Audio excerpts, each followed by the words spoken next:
later stage of his career, you would think, and he just understood what he needs to do well and how he can make the NHL and stay in the NHL, and he's continued to improve on that. Okay, we'll talk about the Florida Panthers for a second here because they, like the Maple Leafs, made some pretty significant changes or deals ahead of the deadline. We will not see the most significant. That is Brad Marchand joining the Florida Panthers, which just seems still crazy to say out loud. But this has been the standard the last couple of years here. Gord going to the Stanley Cup final 2 years ago, winning the Stanley Cup in Game 7 over the Oilers last year, and they look loaded once again, having added Marchand, as I mentioned, and Seth Jones, a backup goaltender, and Vitek Vanacek as well. It's hard to do it over and over and over again. But when you look at this Panthers team, can you see a team that can do it again and now again? Well, absolutely. Kind of like Tampa Bay. Tampa Bay won twice and was in the final 3 times. Florida was in the final twice. And, you remember, Justin, it's funny, 2 years ago, they were playing in Toronto. I think it was right around now, and it was Paul Maurice's first year. And it really wasn't coming together. And it was Keith Kachuk on a Toronto radio station, Matthew's dad, that I kind of shook things up a bit. And then Maurice had that outburst on the bench, to kind of get it going. And they've never really looked back. So they lost a lot of players. That you do. That's the price of winning Stanley Cups and that. But, they developed that it factor about, the ability to win in the playoffs and that. And I still have to look at them certainly as the favorites in the East based on what they did last year. And what bugs you is like 5 years ago or 4 years ago, you said, okay, the Bruins and Tampa Bay are the best in the East. The Leafs are going to catch them and pass them and all that. And that happened, except it was the Florida Panthers. It was the team that, the Leafs seemed to be above about 4 years ago. We're talking to Gord Stellick here ahead of Leafs Panthers. We only have time for one more. You want to ask about the Superman punch, Justin? Because sure, I'll ask about the Superman punch. I thought we had room for 2 more. I apologize, Gord. It wasn't the most memorable fight in Leaf history, but maybe we got the most legendary photo with the Superman punch from Simone Benoit. But when you think of the greatest ever Leaf, and you're the historian, so we're asking you, best, most memorable fight in Maple Leafs history, which one comes to mind? Well, 1,000 years ago, Darryl Sittler fought, I think it was Gary Howitt, and they went down on their knees and just exchanging blows and, elite players. But, to me, it's Wendell Clark. His rookie year, he took on, Ben Wilson, he took on Rick Tocchet, he took on George Kordic, he took on everybody.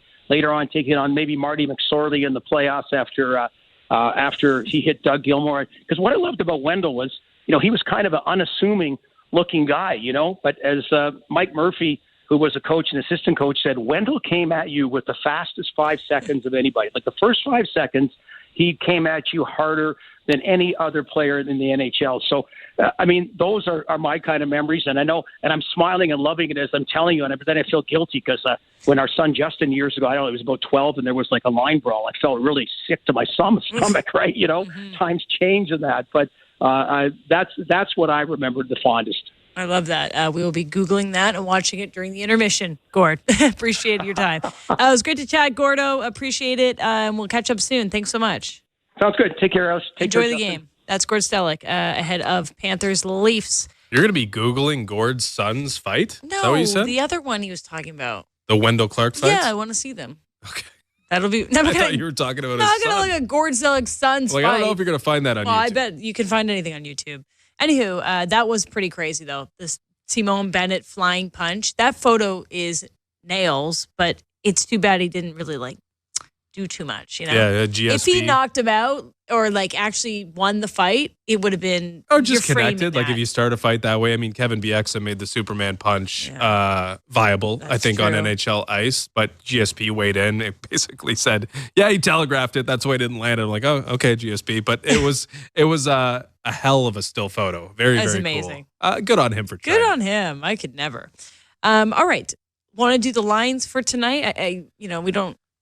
Have you got them? We were waiting for official confirmation on Chris Tanev. Maybe we've got it, but we have lines, and that would illustrate the fact that Chris Tanev appears to be coming back tonight. So he missed the last 6 games. This is great news for the Maple Leafs. We'll roll through the lines. Matthew Nyes, Austin Matthews, Mitch Marner, Calle Yarncroke will be playing with John Tavares and William Nylander. Bobby McMahon, Scott Lawton, and Max Domi make up the third line with Pontus Holmberg, David Camp, and Steven Lorentz on a fourth line. It'll be Riley Carlo, McCabe, and Tanev officially.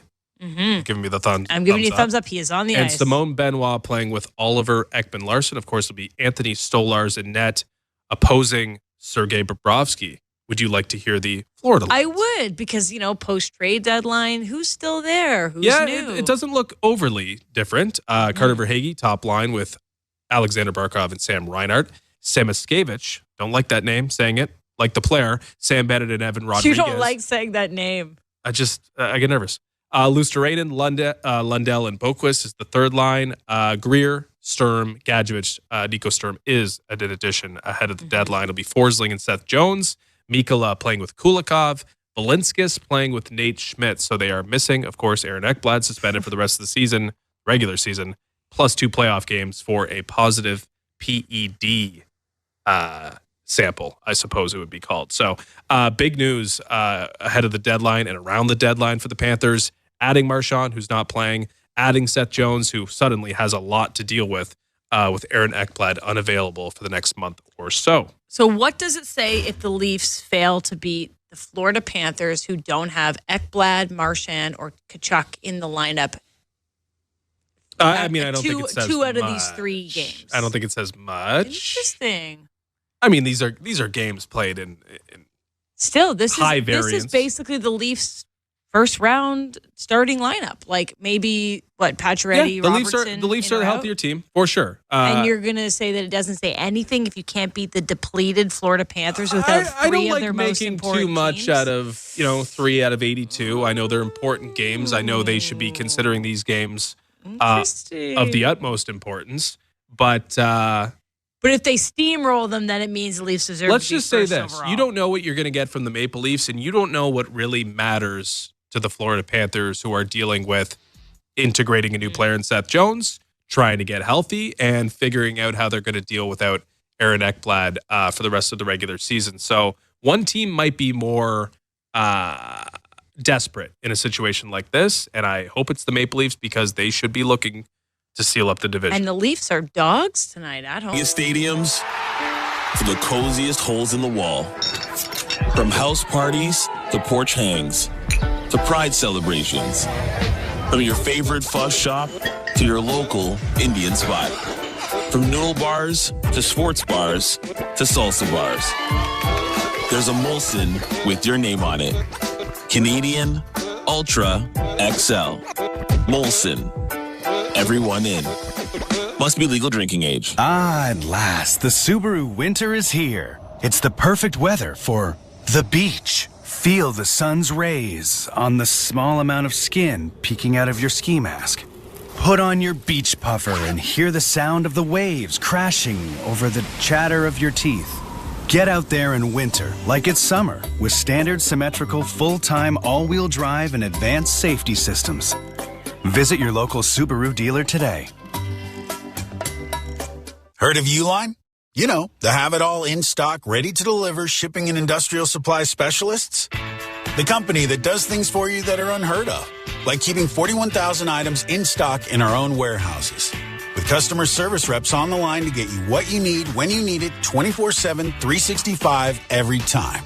Maybe you heard it here first. Want to hear more? Visit uline.ca.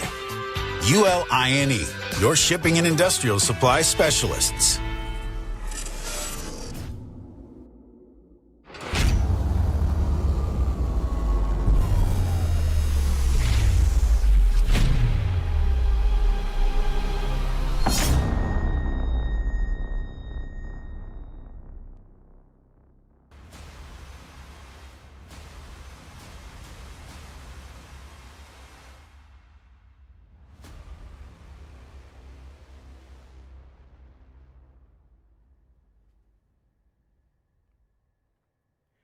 Cheers, basketball fans. Who are you rooting for today in this matchup? Well, get loud in the chat, cheer them on, and hang out with a bunch of people from all over the world. And while we're doing that, the main reason is this SickKids Hospital and Toronto Sports Insider Bracket Mania campaign that is now live. It is underway. Please check the link that is in the description as well as pinned in the chat. And donate if you are able. If not, please share it out. We are going to raise, the goal is at least $100,000 for SickKids Hospital from now until a champion is crowned at the Final Four. We'll see you back in the chat. Go, whichever team it is you're going for. Go Gators.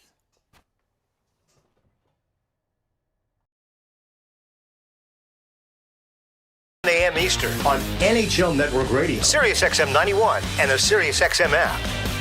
The Power Play with Steve Koulias. General manager of the Winnipeg Jets, Kevin Cheveldayoff. What would finishing first overall mean to the organization, Kevin? Well, I think anytime that, you can finish in an area where you're getting recognized, it's special. But again, the important thing for us is process. Is when we buy into playing the way we need to play, then, we feel comfortable that we'll win more games than not. And then you let the chips fall where they may. The Power Play. Weekdays, 3 p.m. Eastern on NHL Network Radio, Sirius XM 91, and the Sirius XM app. Nothing puts you closer to the action than Sirius XM NHL Network Radio. Dallas already was the highest scoring team in the league since January 1st. They're so deep. They made a trade, like Michael Granlund there. Tyler Seguin may come back. Rantanen will fit in there beautifully. And another sort of guy drawn to the southern United States, no state tax team, good organization, and wanting to kind of set up shop long term there. So obviously it makes sense. Sirius XM NHL Network Radio. Sirius XM 91.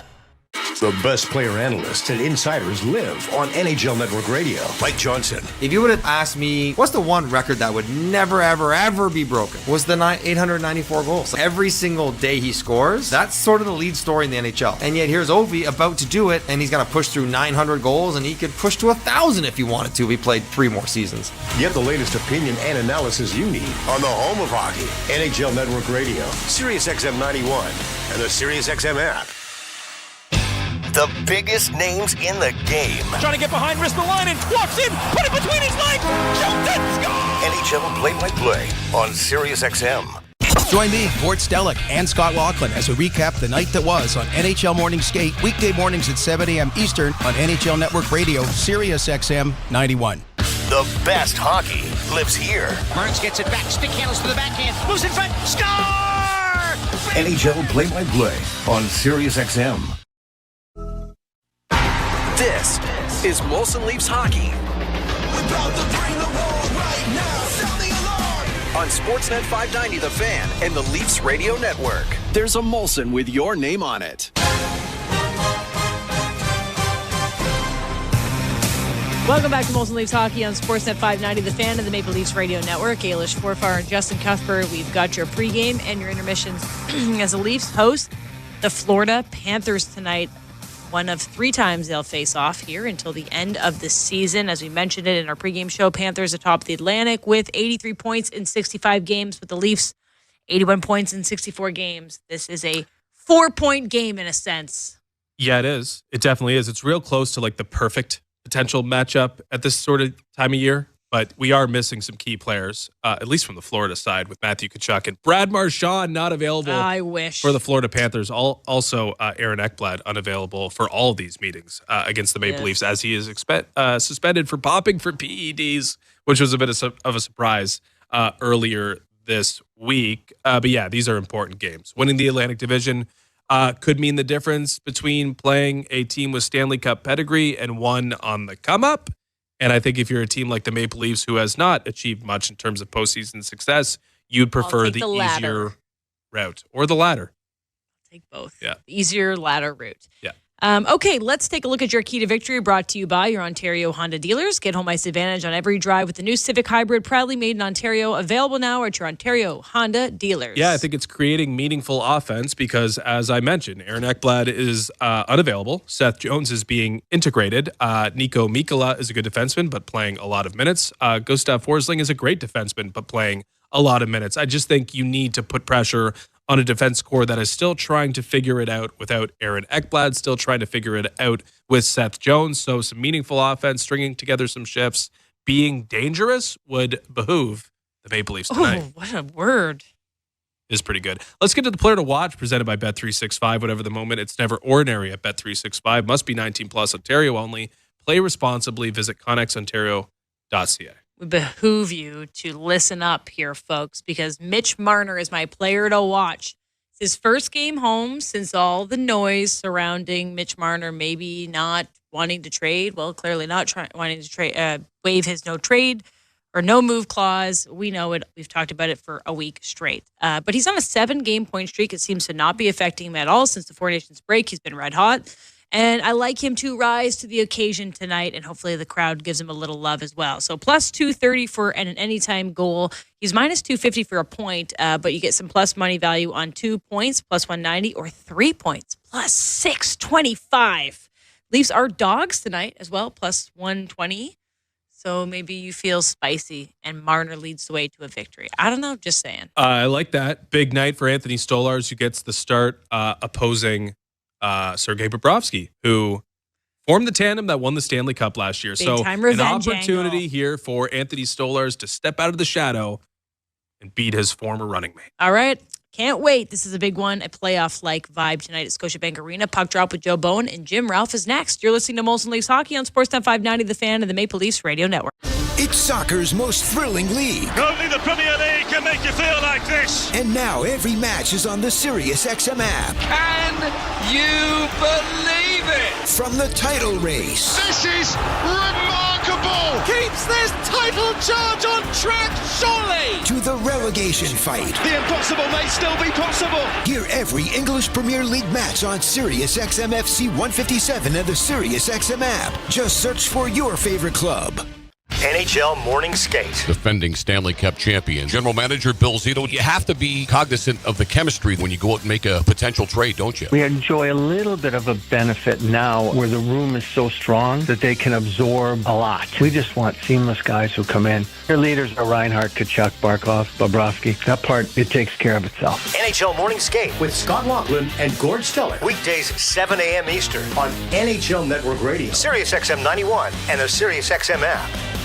The Power Play with Steve Koulias. General manager of the Winnipeg Jets, Kevin Cheveldayoff. What would finishing first overall mean to the organization, Kevin? Well, I think anytime that, you can finish in an area where you're getting recognized, it's special. But again, the important thing for us is process. Is when we buy into playing the way we need to play, then, we feel comfortable that we'll win more games than not. And then you let the chips fall where they may. The Power Play. Weekdays 3 p.m. Eastern On NHL Network Radio. SiriusXM 91 and the SiriusXM app. Nothing puts you closer to the action than SiriusXM NHL Network Radio. Dallas already was the highest scoring team in the league since January 1st. They're so deep. They made a trade, like Michael Granlund there. Tyler Seguin may come back. Brantanen will fit in there beautifully. And another sort of guy drawn to the southern United States, no state tax team, good organization, and wanting to kind of set up shop long term there. So obviously it makes sense. SiriusXM NHL Network Radio. SiriusXM 91. The best player analysts and insiders live on NHL Network Radio. Mike Johnson. If you would have asked me, what's the one record that would never, ever, ever be broken? Was the 894 goals. Every single day he scores, that's sort of the lead story in the NHL. And yet here's Ovi about to do it, and he's going to push through 900 goals, and he could push to 1,000 if he wanted to. He played 3 more seasons. Get the latest opinion and analysis you need on the home of hockey. NHL Network Radio. SiriusXM 91 and the SiriusXM app. It's soccer's most thrilling league. Only the Premier League can make you feel like this. And now every match is on the SiriusXM app. Can you believe it? From the title race. This is remarkable. Keeps this title charge on track, surely. To the relegation fight. The impossible may still be possible. Hear every English Premier League match on SiriusXM FC 157 and the SiriusXM app. Just search for your favorite club. The Point with Boomer Gordon. For months, I've been listening to hockey people warn the Sabres, don't move on from Dylan Cousins. This is the one you'll regret. The fact that you're trading in division is amazing to me. This guy can come back and haunt you like every Sabre does. But if I'm an Ottawa Senators fan, Jake, I'm over the moon on this trade. Point with Boomer Gordon. 1 p.m. Eastern on NHL Network Radio. SiriusXM 91 and the SiriusXM app. The biggest names in the game. Trying to get behind, wrist the line, and walks in, put it between his legs, shoots it, score! NHL play-by-play on SiriusXM. Work.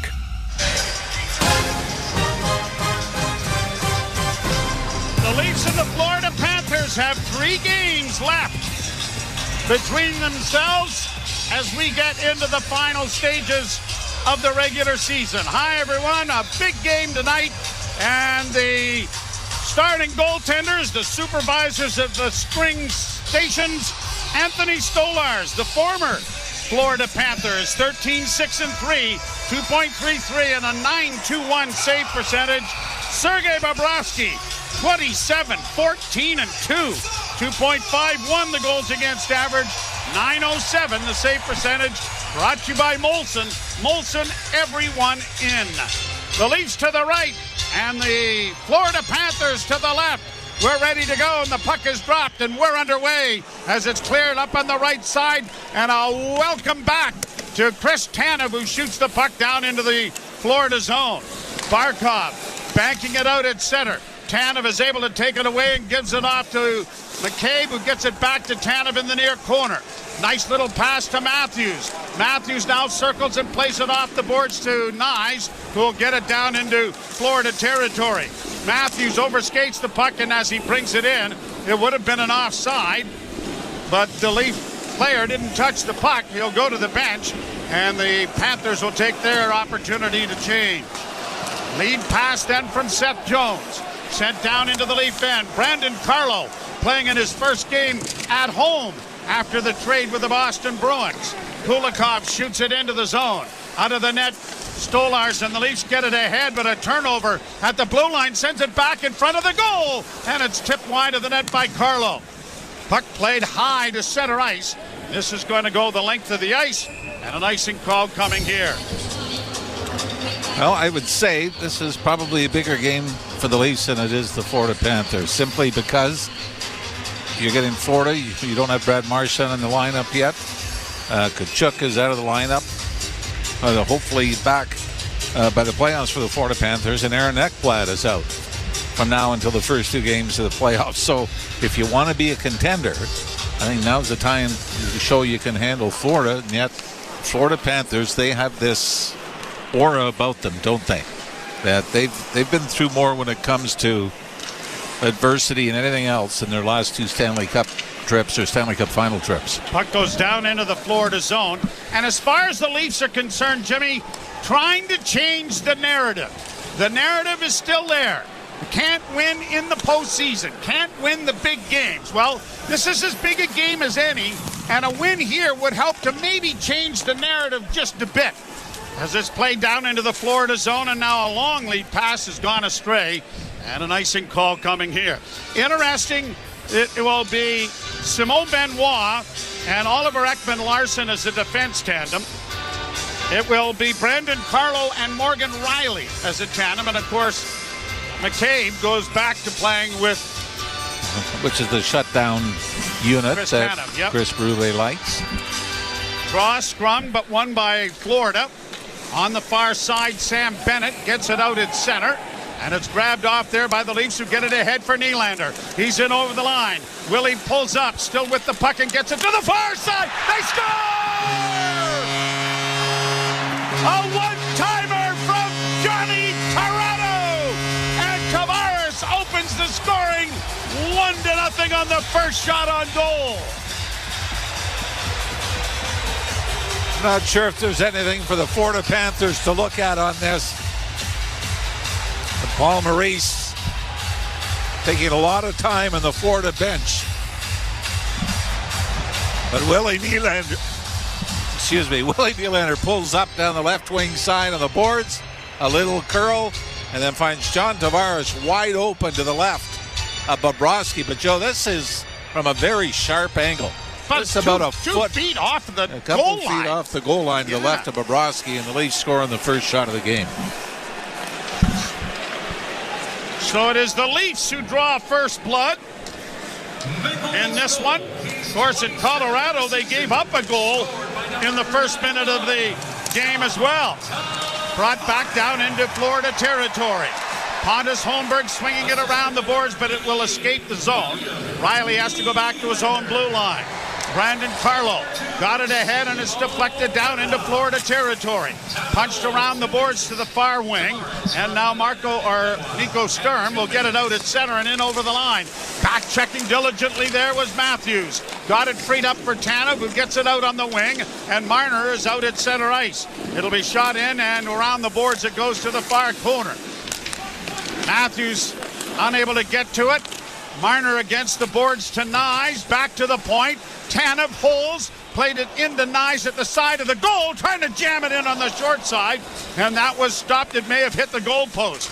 Near side now for McCabe. Holds the puck. Still with it. Rings the boards to find his defense partner, but he can't keep it in. And Tanev will come back at center ice. McCabe on the wing on the left side. Shoots it right back into Florida territory. Nyes got the puck freed up, but unable to get to it. And then a big hit by Domi as he thunders into Carter Verhaeghe. Pass in front of the goal is knocked away by Stolars. And around back of the net. This crowd is into it as well. Back of the net, Reinhart. Back to the point, it goes on the far side. Long shot is off a body and wide. Benoit chopping it ahead, and Domi will play it out into neutral ice. He should be into it. A goal in the first shot and now a big hit. Now we got a fight, too. Nate Schmidt and Domi. Oh, wow! 3 uppercuts and a right hand. Max Domi taking a page out of his dad's book. Hammers Nate Schmidt with at least 3 haymakers. I'd be surprised if Nate Schmidt doesn't go to the dressing room. He took 3 or 4 hard shots from Max Domi. It's going to be 5 each for fighting, but you certainly know who wanted the fight more, and that's Nate Schmidt after the big hit by Domi on Carter Verhaeghe. And this is a shoulder to the chest. Nothing dirty about it. But in the NHL, quite often, you've got to atone to clean hits. Now, watching it again, Max might have been as guilty as wanting to continue the fight with Nate Schmidt. But boy, he had his head down. And Domi caught him with a couple. I think he got him once on the helmet. A little different. Max is right-handed. Ty was left-handed, right? So the puck down in the Florida zone. Centering pass, and it went wide of Tavares. Into the corner, it's played around the boards for Nylander. Nylander goes back behind the net. Working out on the forehand, a shot. Pad save made there by Bobrovsky. A great start for the Maple Leafs, and they lead it 1-0. Carlo hustling back after a loose puck, takes it into the corner. Big defenseman gets it up on the wing, and unable to get it out immediately there was Camp. Now rung around the glass, and it's going to go off the glass and into the crowd off the stick of Anthony Stolars. And we've had a little bit of everything here in the first 4 minutes and 39 seconds. Well, might as well get the animosity started early, right? And one thing, the difficulty about playing in the Atlantic Division, Joe, 3 of the last 5 Cup winners are from the Atlantic, making it to 6 straight Cup finals. And that includes 2021 when both Montreal and Tampa in the COVID year, when they're in different divisions, went to the finals. 4 of the last 6 President's Trophies have been from the Atlantic Division. Panthers with a shot that goes off a stick and into the Leaf zone. It's played off the boards and out at center. Good hit there by Luosterainen, and as it comes back into the Florida zone, a lead pass out at center brings it to the Leaf blue line. Knocked down on the play there was Yarncrook. Long shot goes high and wide off Kulikov's stick. Puck played to the line and bouncing out into the center ice area. Dmitry Kulikov shoots it right back in again. McCabe had it bounce by him, but gets the assistance there of David Camp, who gets it out at center, and it's shot into the Florida zone as both teams are trying to get a change going. Puck back in the Toronto end. Benoit's a couple of periods late, or period late anyway, of the Gordie Howe hat trick. He picked up an assist on the Tavares goal, but he needed it the other night. Pass off a stick and into the Toronto zone. Oliver Ekman-Larsson around the boards. Marner doesn't get it initially, gets it now, and is able to backhand it out into neutral ice. Florida will regroup at their own blue line. Pass ahead up on the right side. Brought in now by Verhaeghe, and a shot went wide of the goal. Rebound on the far side. Marner couldn't get to it. Benoit does. He'll chip it on the glass, and it's cleared out and down the ice. Icing will be waved off as it won't reach the goal line. Balanskis gets it ahead up on the right side. Sturm working in on the backhand. Stopped on the short side there by the goaltender Stolars. It's back to the point with a fluttering shot went off a leg. Sturm gets it back to the blue line. McMahon has lost his stick as it's broken, and fortunately a wrist shot is an easy catch for Anthony Stolars, and he will hold on. Face-off coming in the Toronto zone. We've had a little bit of everything. The Leafs open the scoring, and Max Domi destroys Nate Schmidt. You're listening to Molson Leaf Hockey on Sportsnet 5, Fan 590, and on the Maple Leaf Radio Network. They've advanced in a game for the ages. From Blue Bloods to Bubble Teams, hear your school try to play their way into the NCAA tournament this week on Sirius XM. Ziegler in 3 to tie, and he hits. Experience the excitement of over 30 men's and women's conference tournaments, including the ACC, Big 10, Big 12, and SEC on your radios, and by searching college basketball on the Sirius XM app. Trey Howden with a shot of the year. For a full schedule of games, go to SiriusXM.com/sports. NHL Morning Skate. Defending Stanley Cup champion, General Manager Bill Zito. You have to be cognizant of the chemistry when you go out and make a potential trade, don't you? We enjoy a little bit of a benefit now where the room is so strong that they can absorb a lot. We just want seamless guys who come in. Their leaders are Reinhart, Kachuk, Barkov, Bobrovsky. That part, it takes care of itself. NHL Morning Skate With Scott Laughlin and Gord Stellick. weekdays 7 a.m. Eastern On NHL Network Radio. Sirius XM 91 and the Sirius XM app. It's soccer's most thrilling league.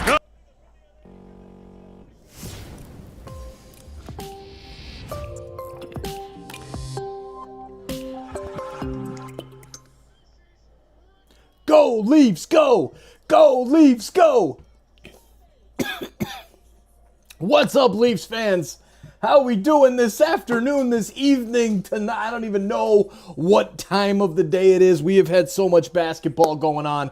But thank you for being here. The chat's going crazy. Brandy Gale, huge shout out. Cheers, Brandy, for the super chat. Thank you so much. Now, come on, buds. We're off to a good start. 1-0 lead. Let's keep it up. What a fight by Max Domi. We'll see you back in the chat. Go, Leafs, go. Oh, yeah. Big, quick, early shout out to new friend of the channel. Thanks for messaging on Twitter today and connecting. And thank you for that first donation to the SickKids Bracket Mania campaign. Anonymous. We'll leave it at that. Cheers. Go, Leafs, go. We'll see you back in the chat. Another sharp angle shot, and Stolars, I don't know if he was all that comfortable, but he found it. Oh boy, at least got to do a little bit better with the coverage there, right? Face-off win to the right of Stolars, and I'm not sure what Craig Berube is barking at the official as, maybe for interference, but Leafs give up a pretty good scoring opportunity from a sharp angle. Drawn in the Toronto zone to the left. 13:24 to go here in period number 1. Tavares wins the draw cleanly. Nylander slides the puck out at center, but lost the handle on it, then brought in over the line by Sam Bennett on a delayed offside. Willie gets it ahead, and Tavares will play it off on the near wing and send it back for Oliver Ekman-Larsson. Over on the far side now for Brandon Carlo. Carlo going to the bench, and coming over the boards now are Tanev and McCabe as an errant pass is going to go the length of the ice and bring about an icing. For the Florida Panthers, and this way the Leafs are going to be in tough. Florida lost 3-2 in Boston. Gave up 3 goals in the last 11 minutes after taking a 2-0 lead last 11 minutes of the third period. They have not lost back-to-back games since January 11th and 13th. One of those games was an overtime loss to Boston. They haven't lost back-to-back games in regulation since late December. Wow. So you wonder, and then that's what you've got to admire, that the Leafs are within striking distance coming to the toughest part of their schedule, because Florida and Tampa both have been unrelentless. Trailing by 2 points in the standings. Relentless. Pass up on the left wing. Yep, very good. No, you got it. Yeah. Shot down around the boards. It comes into the near corner. McCabe taken to the boards. The puck comes free. Marner can't get to it. Seth Jones a point shot. That deflected wide. Far side, Forsling keeping it in. Into the corner. Tanev ties his man up as it comes to Jones, and he can't keep it in. And it slides down into Florida territory. Leafs are changing. 12 minutes and 5 seconds to go in the period. 1-0 Toronto.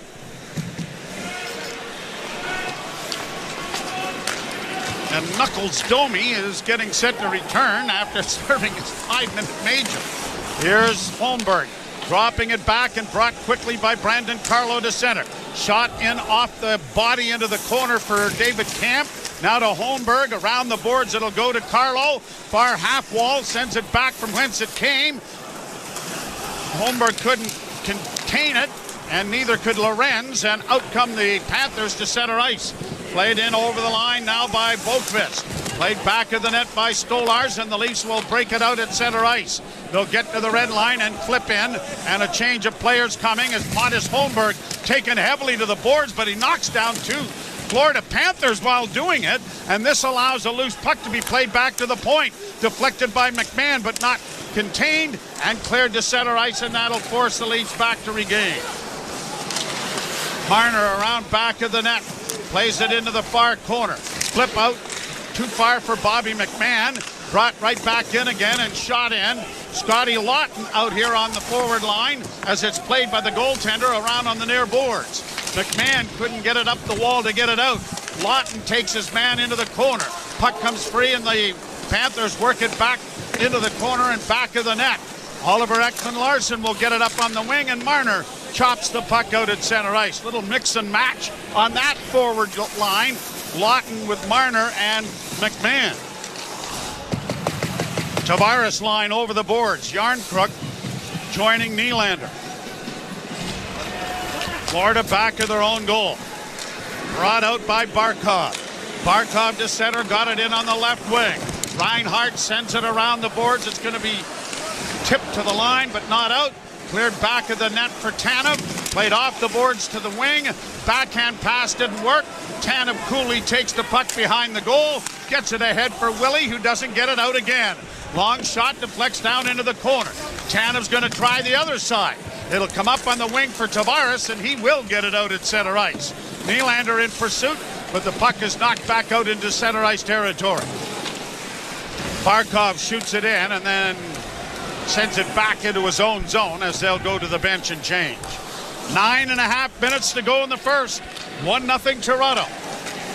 Bennett in on the right side, makes a nifty move to gain the puck into the slot, but couldn't shoot it. Leaves it there for the defense to carry down into the corner. Back of the net, a centering pass is going nowhere, sliding all the way back down into Florida territory.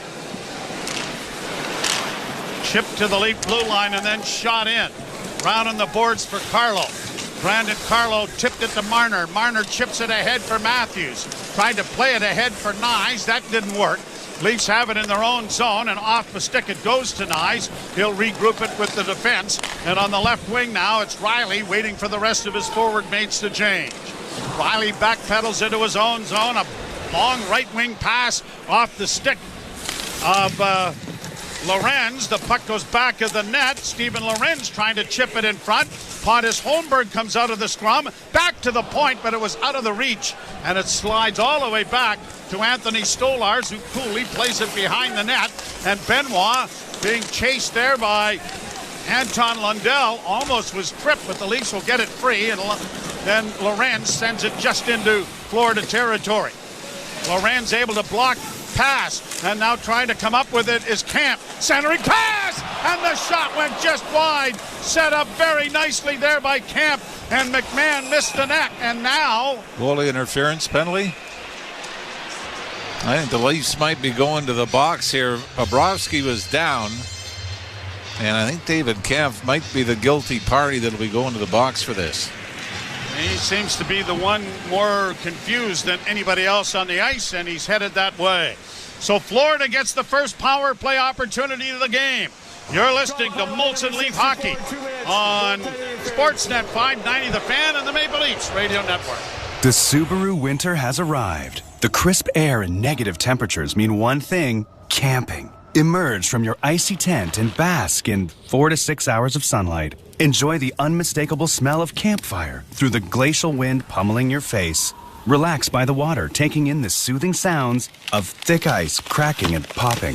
Get out there in winter like it's summer with standard symmetrical full-time all-wheel drive and advanced safety systems. Visit your local Subaru dealer today.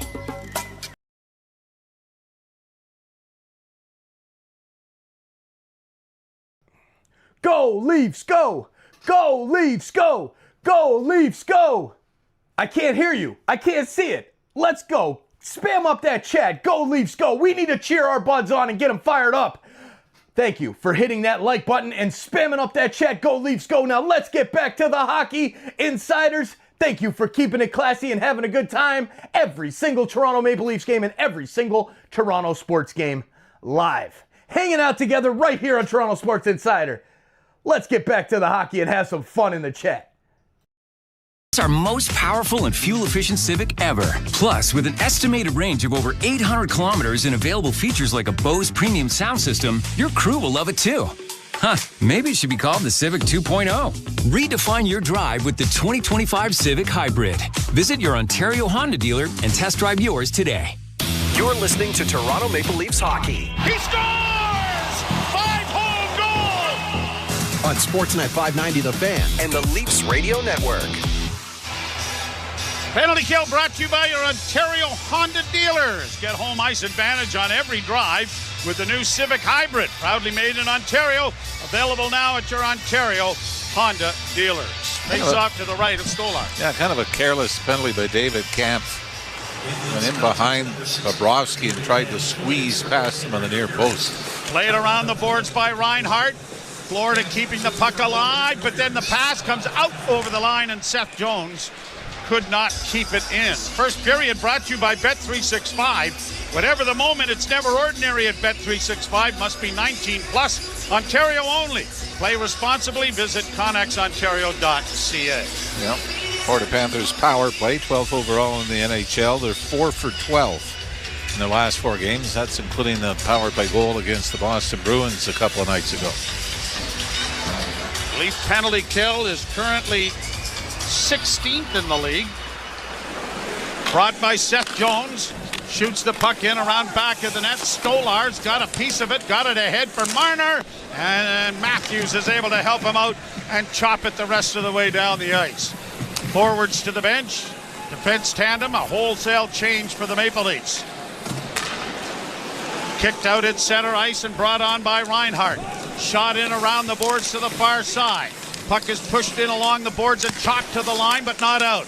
Now to the near side. Look out! That got fired into the bench. Craig Berube, it's like he was still playing. That stare that he gave back to whoever fired it. May not. It was Scott Lawton. There goes your ice time. Yep.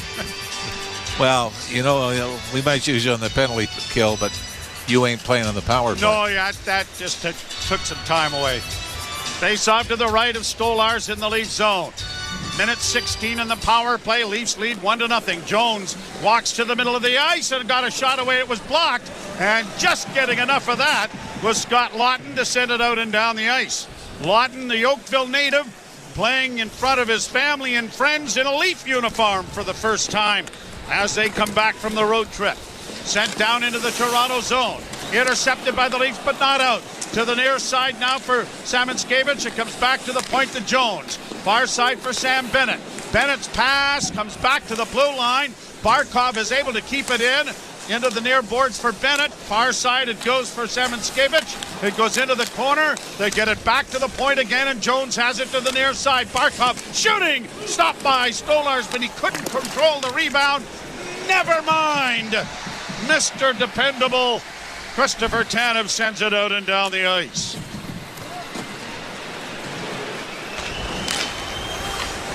Brought to center now, and Florida shoots it in. I think Stolarz thought that might have been icing. He didn't go out and play it. Puck into the corner, 8 seconds left in the penalty.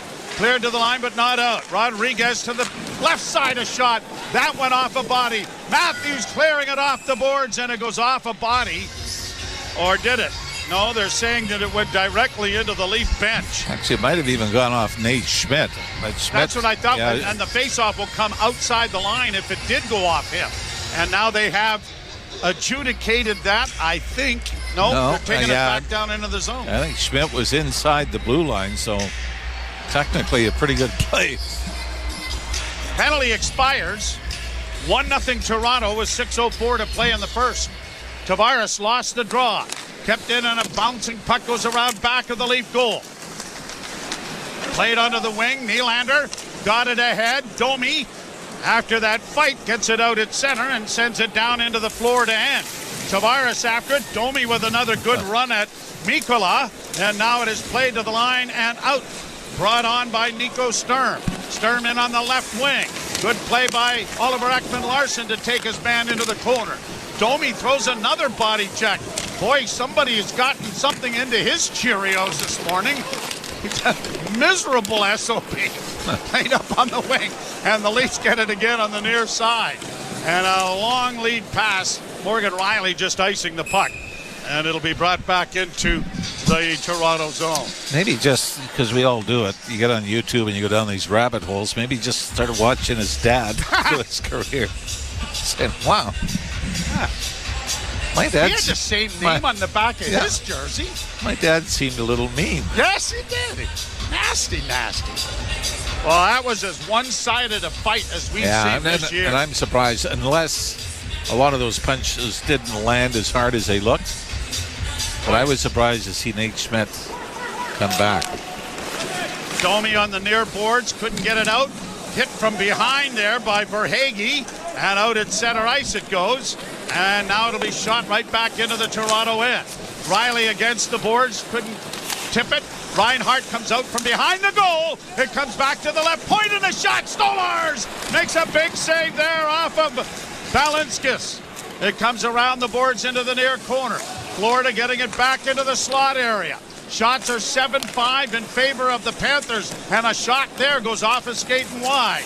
Leafs against the boards. Rielly does a nice job of freeing it up, but he can't get it out. And now off his skate it goes to Tavares, and John will just get it airmailed out at center ice. Leafs under a bit of a siege there as they get a change of players going. Brought back in, and a long shot by Verhaeghe went wide of the net. Good play by Nyes to free the puck up, and Matthews is to center. Matthews surrounded with 3 Panthers, and it broke down right at the blue line, putting the play offside. 4:17 to play in the first period. A goal by John Tavares 2 minutes into this one, and the Leafs have a 1-0 lead. You're listening to Molson Leaf Hockey on Sportsnet 590, The Fan and the Maple Leafs Radio Network. It comes around every year. People begin to scramble for information. It's a beast like no other, and VSiN is here to help you navigate the waters of the NCAA men's basketball tournament. Sharp Week begins on Sunday, and our team of college hoops experts will guide you through your brackets. Want to know who the wagering sharps are picking? Tune into Sharp Week on VSiN, Sirius XM 158. Sharps! You're gonna need a bigger bet. It's soccer's most thrilling league. Only the Premier League can make you feel like this. And now, what's up, everybody? Go Leafs, go! We're coming up on the first intermission. I don't even know what time it is, guys. I am just found out that the college basketball game that we started the stream for about 40 minutes ago won't even start now for another 15 minutes. So, got the Leafs game on the TV here. Getting some dinner ready, going to a chorus concert in a little bit. We'll hang out here during the first intermission and check out this map. What do we got? 13 page views today. So we'll play with the map here a little bit during the first intermission. Go Leafs, go! We'll see you back in the chat. If I'm an Ottawa Senators fan, Jake, I'm over the moon on this trade. Points with Boomer Gordon. 1 p.m. Eastern on NHL Network Radio, Sirius XM 91, and the Sirius XM app. Hockey lives here. Suzuki sweeps it. There's a chance. Rebound, Caulfield shoots and scores. NHL play-by-play on Sirius XM Radio Network. Tavares from Nylander and Benoit. 2 minutes into the first period. 27th of the year for John Tavares, and the Leafs with a 1-0 lead. 4:17 to play here in the first period. Shots on goal just 7-5, favoring Florida. But you can see how Florida's starting to push a little bit, right? They don't gamble. They really stick to the same game plan. Here the Leafs bringing it in. Lawton flips it towards the net. And it is easily caught there by Bobrovsky. And he will bring a face-off in the circle to his right. The Leafs have got to kind of get back to that magic they had earlier in the season on home ice. In the last 8 games, the last game was that San Jose game where they blew a 2-goal third period lead, lost 3-2 in a shootout. Overall, they're 3-4-1 in their last 8 home games. However, they have been spread out, haven't they? We go back to the Four Nations break. Lundell won the face-off and clears it out at center. He'll get a loose puck now and brings it in on that left wing, and a shot caroms off a stick. That has gone up into the screen and out of play. And you talk about the fight between Domi and Nate Schmidt. Sam Bennett and Nikita Zadorov went in Boston in the third period, and they were mic'd up.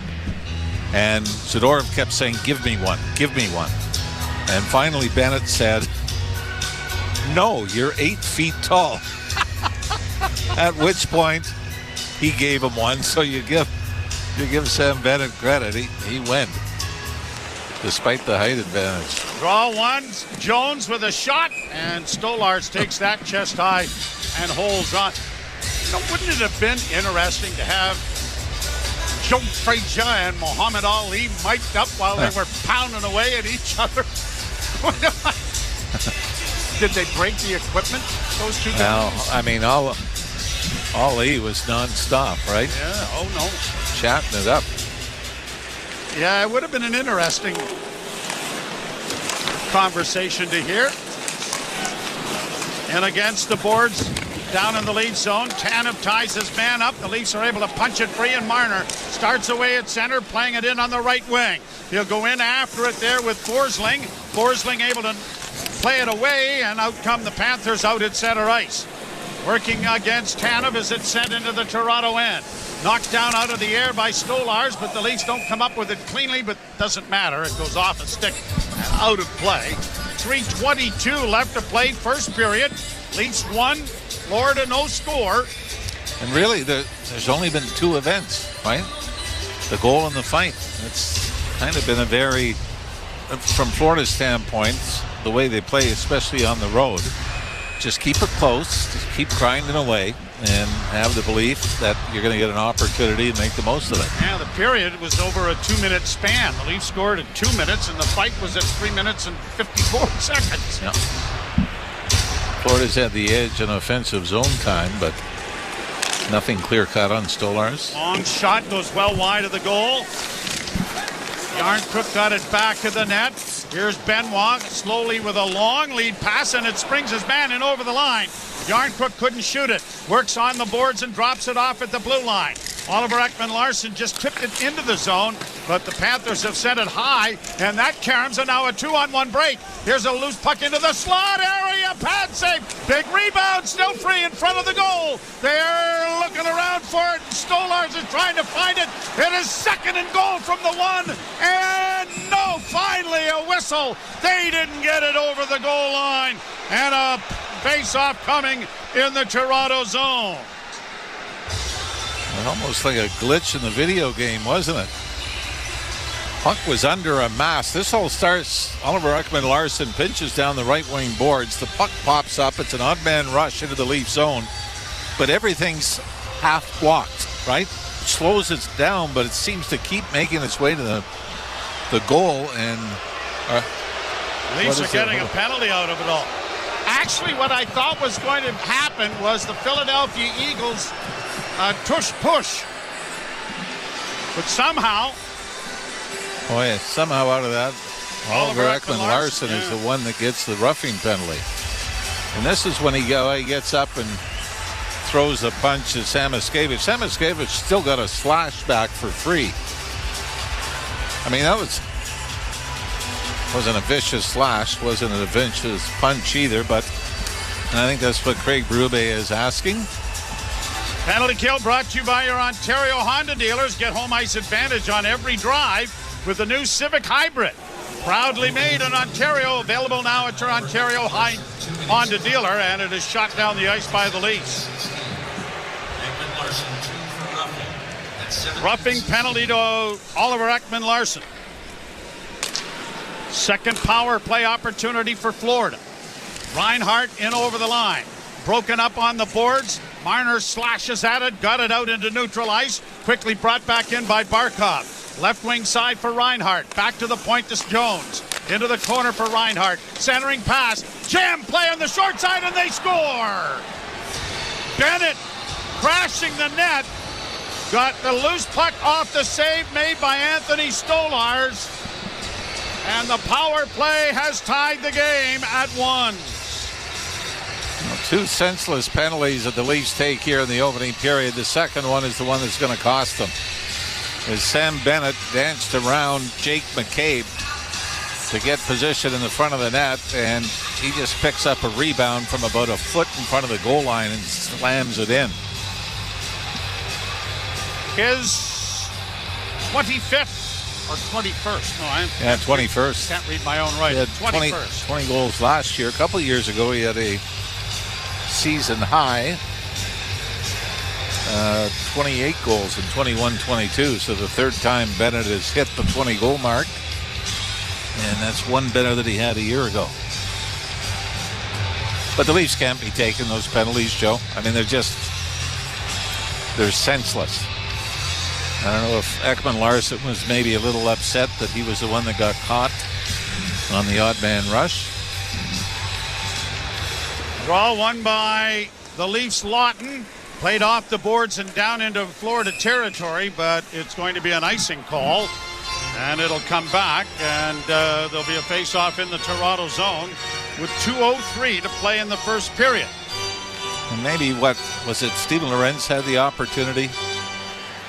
Then that would be the only one, other than the John Tavares goal 2 minutes into the period. So the Leafs being outshot 11-6, taken 2 penalties, and have not generated a lot of offense here in this opening period. Draw to the right of Stolarz. Won by Lawton, and it's poked out into the center ice area. Bobby McMahon couldn't come up with it. Kulikov regroups the puck. Florida gets to the line, but can't get into the Leafs zone cleanly. Now Lawton unable to come up with a loose puck, and Kulikov will stretch things out for Florida. Rink-wide pass onto the right side and brought in over the line by Lundell. Drop pass and a pass into the goal crease area, knocked away, and the Leafs are able to break it out. Bobby McMahon just chipping it in over the line and hustling in there after it. Got free and almost poked it out in front of the net, but it goes around back of the goal. Tavares off the bench, getting it into the slot now for a shot by McMahon that went off a leg and went wide. Round the boards near side. Yarncrook getting it back to the blue line. Tavares to the right side. Tanev shot. That deflected wide. Trying to get back of the net and being held there without a penalty call was the Leafs. Back to the point now for McCabe. Right side for Willie. Nylander's shot was right on. Tanev was able to keep the puck into the blue line. Dishes it back for Nylander. Nylander with less than a minute to go in the period goes to Tavares. Tavares can't shoot it. Leaves it back there for McCabe. McCabe to Tavares. Back to Willie. Willie gets it back into the corner. Tavares back to the net. Had it stripped away. And it'll be brought out now by Sam Reinhart, the center. And a long left wing pass out of the reach of its intended receiver is pushed back out into center ice area by Toronto. Errant pass back into Toronto territory. Benoit skates up the left wing boards and alley-oops it deep off the far corner boards. It goes back of the net and grabbed by Barkov, and the captain gets it ahead for Florida to center. 12 seconds left in the period. Errant pass gobbled up by Matthews. Matthews coming out of his own end. Got it ahead. Marner just tips it in over the line, but it's well out of the reach of Matthews, who was hit with a clearing attempt but couldn't come up with the puck. And time will run out. No, probably the perfect score for that period, right? Neither team generated a whole lot. At least paid, though. 2 very undisciplined penalties. David Kampf for goaltender interference when he was not being pushed in, and Oliver Ekman-Larsson throws a punch after a scrum. And that's the one that cost the Leafs And a 1-1 game here after 20 minutes of play. The Leafs essentially 2 good scoring chances. One of them finds the net. 11-7 the shots favoring Florida. Bennett for the Panthers, Tavares for the Maple Leafs, and we are tied 1-1. We'll ship it off to Eilish Forfar and Justin Cuthbert as the Leafs and Panthers are tied at a goal. You're listening to Molson Leaf Hockey on Sportsnet 590 The Fan and the Maple Leafs Radio Network. Hey Daddy Gang, this is Alex Cooper. The SiriusXM app is your home for all things Unwell. All new exclusive channels from me and my friends. Unwell Music.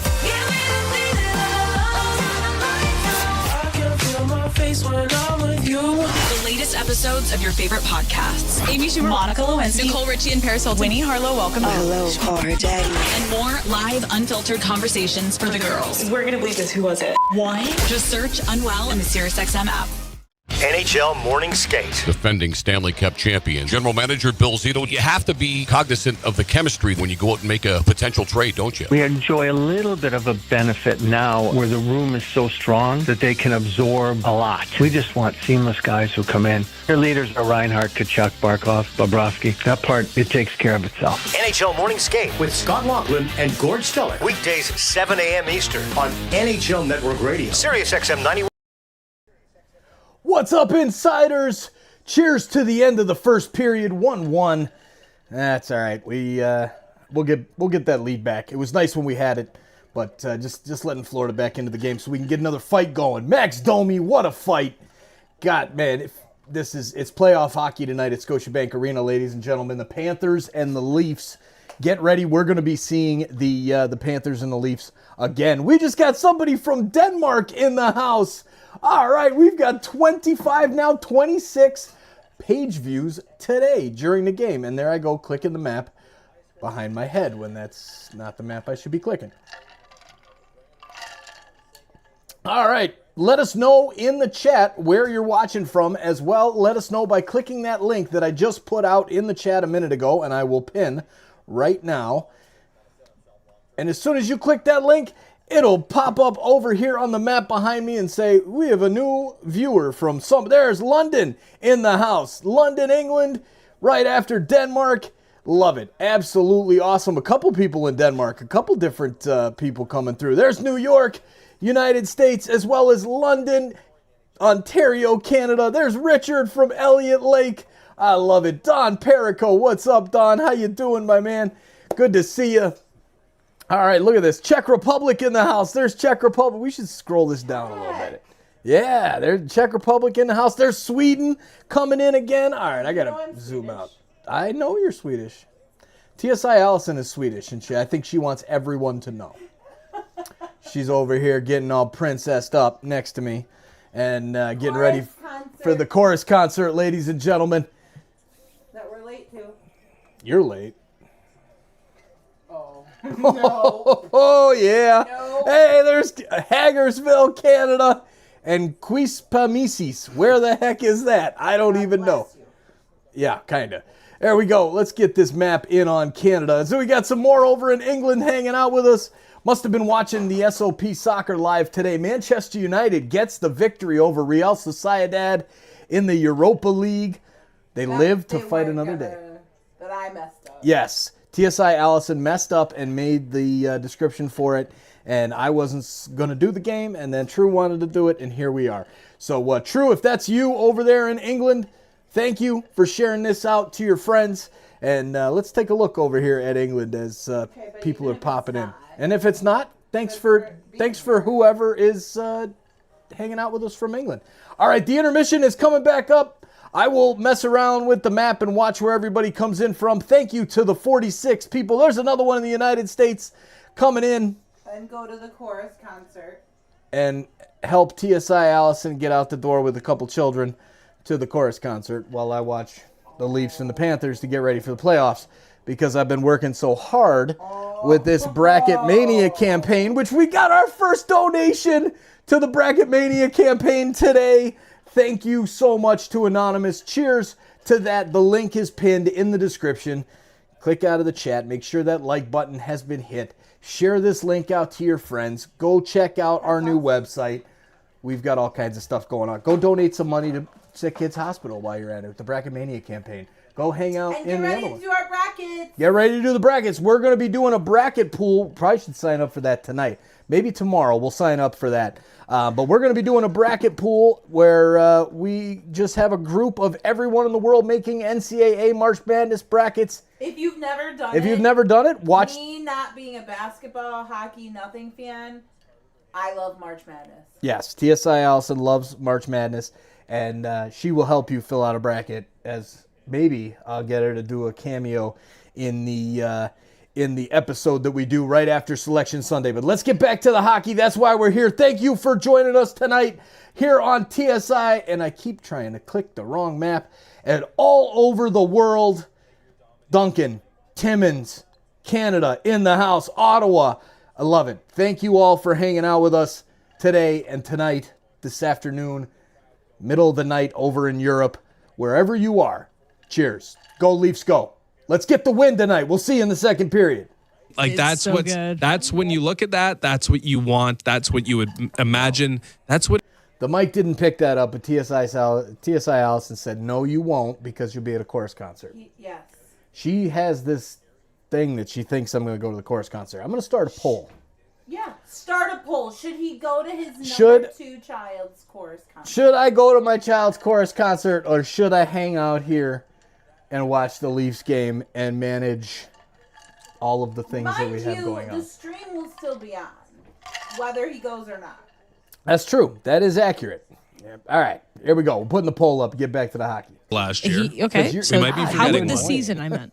This Yeah. season? Oh, Hell yeah. That's the most excited I've been. The best Domi moment this year. I would say that's correct. And Nate Schmidt is so good. You got to watch this. Like, he looks like a deer in headlights. He's flailing around and Domi lands, 6 or 7 good punches on Nate Schmidt. Poor guy, but it was great. And then Domi signals to the crowd, like, let's go. And I think he needs that too. He needs a positive Domi moment, a night, a storyline that it isn't like, oh, Domi, it's been X amount of games since you scored. Like, it's been a real long time. He scored about 5 games ago. But before that, he hadn't scored for months. So I think he needs this. Let's get the momentum going. Has a moment where he's feeling good about himself, and you hope that more comes from it. But that was an electric tilt. If you're listening, you got to find it online. Yeah, I'm less concerned about the scoring if him and Lawton can become something that is just nasty and annoying to play against and doesn't get killed from a defensive standpoint, but just plays a hard, energy-driving sort of style. And I think the goals will come if you can achieve that. I'm hopeful that Domi can just, lessen the load on himself and just be more of what he can be, which is a difference maker physically. A beautiful goal from John Tavares. That's his 27th of the season. He's having a great year. He's got 56 points already this year. And another gorgeous pass from Willie. Those two just work really well off each other. And what can you say? Beautiful pass, first shot of the game, goes in the net. Great way to start. The Domi fight's kind of halfway through. Sam Bennett, who is someone that, people have been talking about in this market, about maybe an opportunity to sign this offseason. We'll see. He's going to be UFA probably. He will be. The Panthers need to make a decision on if they're going to bring him back or not, but he gets one on the board, and that's my pride and joy of Holland Landing, Ontario. Shout out Holland Landing. There you go. Yeah. He would look good on that line with Lawton and Domi if we want to go down that road next season. But yeah, Sam, the Leafs kind of give Florida opportunity to get back in the game. A bad penalty by Oliver Ekman-Larsson. Maybe you could quibble with it, but he does land a punch after a scrum, and that normally results in 2 minutes. So, Sam Bennett kind of sneaks behind McCabe, puts it in, and now we got a game when the Maple Leafs did seem to have a little bit more jump off the shoot. All right, 1-1 after 20 minutes. We'll take a quick break. We'll get the out-of-town scoreboard and get you set for the second period. You're listening to Molson Leafs Hockey on Sportsnet 590, The Fan, and the Maple Leafs Radio Network. From the biggest stadiums to the coziest holes in the wall. From house parties to porch hangs to pride celebrations. From your favorite fuzz shop to your local Indian spot. From noodle bars to sports bars to salsa bars. There's a Molson with your name on it. Canadian Ultra XL. Molson. Everyone in. Must be legal drinking age. Saturdays, it's hockey like you've never seen before. Welcome to the NHL Hockeyverse. It's the place where real data of NHL action is transformed, literally, into animations. Combining NHL Edge puck and player tracking data with animations to show hockey like never before. Let's go inside the helmet. That's right. This is no video game. The NHL Hockeyverse Matchup of the Week. Oilers vs. Capitals. Watch now on Sportsnet Plus. The 2025 Honda Civic Hybrid is here, and it may sound too good to be true. With a 2-liter 4-cylinder backed by 2 electric motors, giving a combined 200 horsepower, it's our most powerful and fuel-efficient Civic ever. Plus, with an estimated range of over 800 kilometers and available features like a Bose premium sound system, your crew will love it too. Huh, maybe it should be called the Civic 2.0. Redefine your drive with the 2025 Civic Hybrid. Visit your Ontario Honda dealer and test drive yours today. Over to our sideline reporter now with Brett and see why it's never ordinary at Bet365. Must be 19 or older, Ontario only. Please play responsibly. If you or someone you know has concerns about gambling, visit connectsontario.ca. Heard of Uline? You know, the have-it-all in-stock, ready-to-deliver shipping and industrial supply specialists. The company that does things for you that are unheard of, like keeping 41,000 items in stock in our own warehouses. With customer service reps on the line to get you what you need, when you need it, 24/7, 365, every time. Maybe you heard it here first. Want to hear more? Visit uline.ca. ULINE, your shipping and industrial supply specialists. Ah, at last, the Subaru winter is here. It's the perfect weather for the beach. Feel the sun's rays on the small amount of skin peeking out of your ski mask. Put on your beach puffer and hear the sound of the waves crashing over the chatter of your teeth. Get out there in winter like it's summer with standard symmetrical full-time all-wheel drive and advanced safety systems. Visit your local Subaru dealer today. You're listening to Toronto Maple Leafs hockey. The backhand scores! Steven Lorentz! On Sportsnet 590 The Fan and the Leafs Radio Network. Welcome back to Molson Leafs Hockey on Sportsnet 590 The Fan and the Maple Leafs Radio Network. Ailish, Forfar, Justin Cuthbert. 1-1 tie between the Leafs and the Panthers after 20 minutes. Bennett and Tavares with the goals. Let's take a look. A lot of really good games in the NHL tonight. So let's tell you how they're going. The NHL scoreboard is presented by Bet365. Whatever the moment, it's never ordinary at Bet365. Must be 19 plus. Ontario only. Play responsibly. Visit connectsontario.ca. Yep, 9 games in the NHL tonight, 6 ongoing. So let's roll through them. Penguins, after one, lead the Blues 1-0. It's 1-1 Lightning and Flyers. The Senators continue to impress, up 4-1 after one over the Boston Bruins. It's 2-0 Golden Knights over the Blue Jackets, also end of one. And the Oilers and Devils are just getting underway. It is scoreless in that game, still to come tonight. Rangers and Wild, Capitals and Kings, and the Blackhawks will visit the Sharks. Celebrini versus Bedard. Ooh. Very exciting. Anything else from that first period that we missed?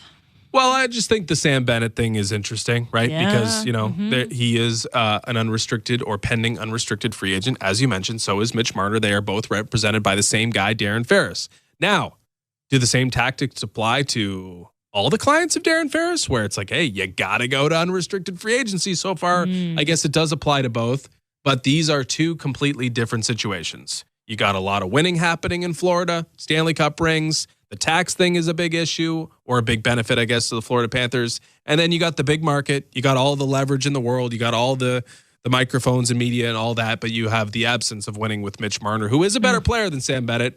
But, all these variables. How do these variables apply, contrast? I think it's one of the more fascinating things about the offseason. Maybe you can get a 2-for-1 deal in the offseason. That'll be tough to land both. Maybe Utah could pull that off. Okay.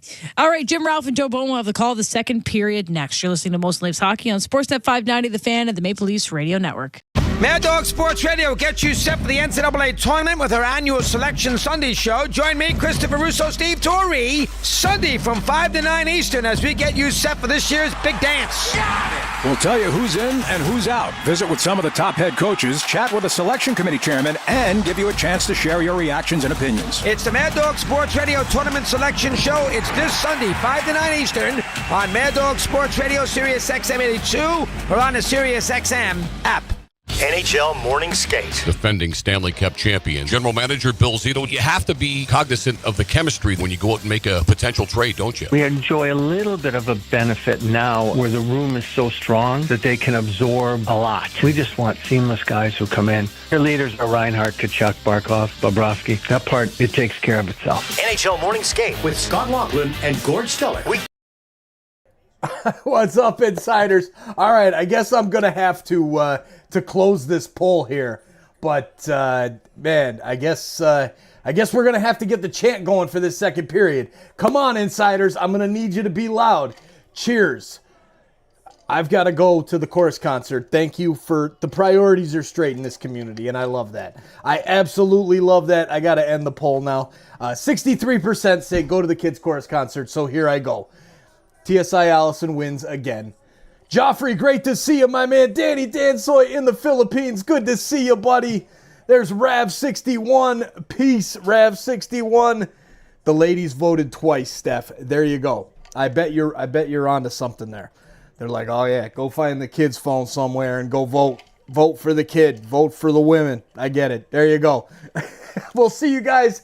I'm going to be in the chat. I got headphones. My kid's not out there but for like 20 minutes of the hour and a half long thing. So I'll be in every once in a while. Cheers. Go Leafs, go. Let's go. Let's get the chant going in the chat. Go Leafs, go. Go Leafs, go. Go Leafs, go. Go Leafs, go. Go Leafs, go. Let's go. Let's get all right, I'm not stopping. I'm mad that I'm not watching this game. Go Leafs, go. Oh, now we're late and it's my fault.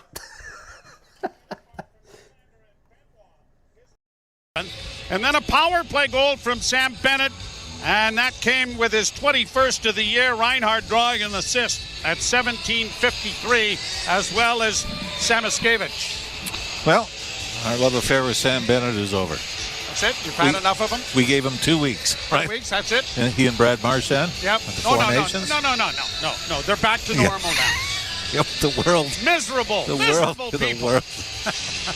And absolutely, you would love to have him on your team. And we didn't need the Four Nations Cup to find that out. No, you're right. Or not, it's not the Four Nations Cup. I can never remember what it's called. Four Nations. Face-off. Thank you, Andrew. Thank you, Andrew. Oh, Andrew's here. Everybody else deserted us, but Andrew is still here. Attaboy, Andrew. Leafs will defend the goal to our left, and the Panthers to the right. It starts a 4-game homestand for the Maple Leafs. I have to ask somebody how you get here. Pretty important games, too. Ottawa coming in on Saturday. Calgary, overtime loss against Vancouver. They come in as well. Colorado looking for a playoff spot. And the Leafs go west again. Yep. Way west. California. Yes. So kind of an interesting schedule. But we're ready here. Garrett Rank and John McIsaac are the referees. Scott Cherry and Mark Shuchuk of Waterdown are the linesmen. And the draw won by Florida and shot by Seth Jones into the Toronto end. Tanev banks it back of the net, played around the boards by McCabe. He gets a pass intercepted, looks up ice with a long rink-wide feed. Brought to the line by Marner and across the line. Trying to get a pass to Nyes was Matthews, and it was turned away. Shot into the Toronto zone by Forsling. McCabe backpedals it up on the boards, and Tanev got it ahead, and now Matthews skates it out with speed through the neutral zone. Left wing side, top of the circle, and a shot. Caromed off to the shin pad and went wide on the far side, and now it's cleared into the crowd, but apparently off a stick. So a face-off coming in Florida territory to the left of Sergei Bobrovsky. Yeah, for Austin Matthews, there's 3 goals. He had his point streak ended at 12 in Utah, and the Leafs 4-3 shootout win over Utah. But just 3 goals in his last 13 games, and only 1 5-on-5. That was in Pittsburgh. Got the puck back to the point. Now Nylander working into the far corner. Muscles his way back of the net. Still with it. Nylander fakes a drop pass. Carries the puck to the far side, but can't get a shot. And it's cleared out at center ice, and the Leafs will go back to their own blue line to regroup. Oliver Ekman-Larsson off Nylander's stick into the zone. Leafs will change. Kulikov plays a bank pass to center on the left wing, in over the line. Good hit there by Brandon Carlo as he flattened Samoskevich. Back into the slot. Weak shot blocked. Domi's pass looking for the left wing side. Didn't connect. Now McMahon will get it in over the line. McMahon with a shot from an angle, and that went off the chest of Bobrovsky. And now a whistle here in the center ice area. Will stop play. Well, I think you like the fact that the Leafs have been physical, but you can't do it to the point of taking the silly penalties they took in the opening period. The thing about Florida is it is a team toughness, isn't it? Oh, yeah. Everybody sticks up for each other. And this is a typical Florida Panther game. They just keep everything close. And then we saw late in the first period, you get a power play opportunity, take advantage of it. You talk about team toughness and everything else. Florida's been shorthanded 193 times this season. Coming into the game, the Leafs were 191, so it's even at 193 now. Yep. Panthers lose the puck, and it's carried out at center ice, and on the left wing, McMahon slides it into the left wing corner and goes rampaging in there after it. Knocked his man down, but the Panthers get the puck free, and Nate Schmidt will get it out at center and deflect it down into the Toronto end. Stolarz punching it around the boards. It'll come to the line and poked out at center, just out of the reach of Pontus Holmberg, and the Leafs have to go back into neutral ice to restore. Domi, or at least Riley, on the right wing side for Brandon Carlo. He shoots the puck in. Down into the far corner it goes. Lorenz trying to get it back to the point. The puck still free. Wedged up against the boards with Nico Sturm battling for it. Played up on the wing and now out at center ice and carried into neutral ice by Sturm to get it in on the right side. Gadjovic couldn't get it in front of the net. It comes back into the slot along shot. Big rebound! Down is Stolarz. And then fired out of the scrum, A.J. Greer. And sticks go flying. Holmberg is in there. And somebody's coming to the penalty box. And this time it's going to be, it appears, the Florida Panthers. And it's going to be A.J. Greer, yeah. So penalized out of a scrum. Oliver Ekman-Larsson in the opening period, and now it's Florida's turn. And again, you could have handed out a penalty aside. But the Leafs will go to their first power play of the night. Leafs in the power play, 6 for 18 in their last 4 games, including 2 power play goals against Utah in the first period. They are 8th in the National Hockey League, 44 of 179. And the draw to the right of Bobrovsky. Tavares, the 6 forwards on the ice. Marner frees it up, got a pass back, got a shot away that was blocked. Now you got to be careful about the Panthers. They are great shorthanded and have scored, a dozen, second in the league in shorthanded goals. Marner, back of his own goal, starts out. Matthews will swing behind him as Marner drops the puck back. Nylander comes away with it, and he starts up the right wing. Nylander to the line to Matthews, across the line onto the left wing side for Nyes, back in front of the net, looking for Matthews, and it was intercepted and shot down the ice, and Stolarz will leave it back of the goal. Florida is very aggressive on the penalty kill. Hence the 12 shorthanded goals. But I mean, they don't let you set up. They're attacking wherever the puck is. Nylander through neutral ice to Matthews. Wynn works in on the left wing, drops it off for Nyes, banks it back for Marner. Marner walks the line, finds Nylander in the corner. Centering pass kicked away by Bobrovsky, and it's going to come all the way to center ice. 53 seconds in the penalty. Ahead for Matthews. He's in a goal! And he flipped it over top of the goal as he was hit there just at the last second. Leafs after a loose puck but can't come up with it. And now here's Florida breaking out at center. They're going to shoot it in, and it'll be played around the boards by Marner. Marner around back of the net, got it ahead for Oliver Ekman-Larsson. Second unit coming on for Toronto. OEL back of the goal. former Panther, starts out. Drops the puck back for Domi. Domi ahead for Yarncrook, and in over the line comes Max. Domi trying to drive the net, centered it through the goal crease. No one there to tap it home. Puck in on the far boards. Dug out, played in front, but shot out and down the ice. And that'll do it for the Leaf power play with just 3 seconds left in it. Morgan Riley with speed coming out of his own end, though. He'll get it to the red line. Tanev now launches it high into the zone. Penalty over. Domi can't keep it in, and it's out into the center ice area. A 1-1 tie here in the second. Played in off a stick and into Florida territory. McMahon couldn't reach it.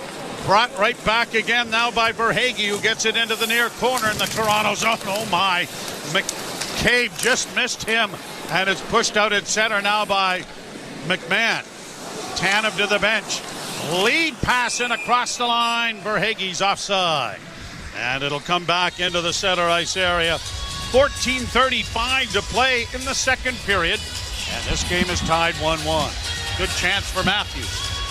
I think Mikko Mikkola just gets a bit of Matthews' stick as he tried to go backhand, forehand, and chip it up over the right shoulder of Sergei Bobrovsky.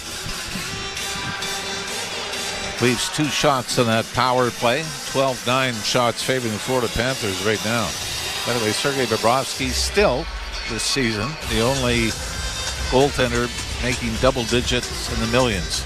$10 million goalie Igor Shesterkin will join him next year. Wonder what that's like. I could probably ballpark it as pretty good. And it's not performance-based. You think? No, of course not. Played in off a stick and up into the screen. I mean, don't get me wrong. At $25,000 US a year, I was overpaid. But I would have taken 10. Yeah, but you know what? The dollar went a lot further then. Yeah, it could afford a house. I actually could afford to give 2 away.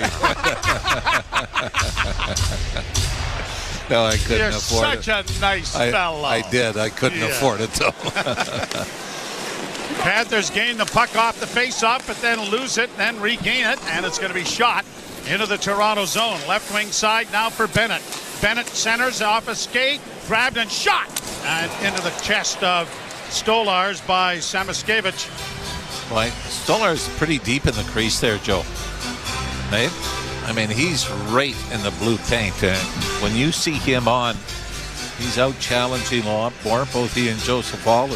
That they haven't been bad. I think they've been a byproduct of the Leafs giving up way too many chances off the rush, especially over the last stretch.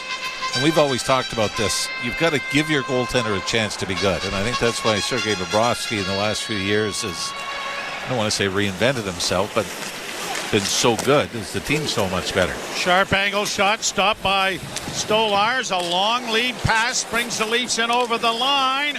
Trying to free it up there, but knocked down on the play was Oliver Ekman-Larsson, and now Benoit will play it out into the center ice area, and it's tipped to the line, and the linesman says it's offside, and the whistle has stopped play, and we will step aside with 13:41 to go in the second game, tied 1-1.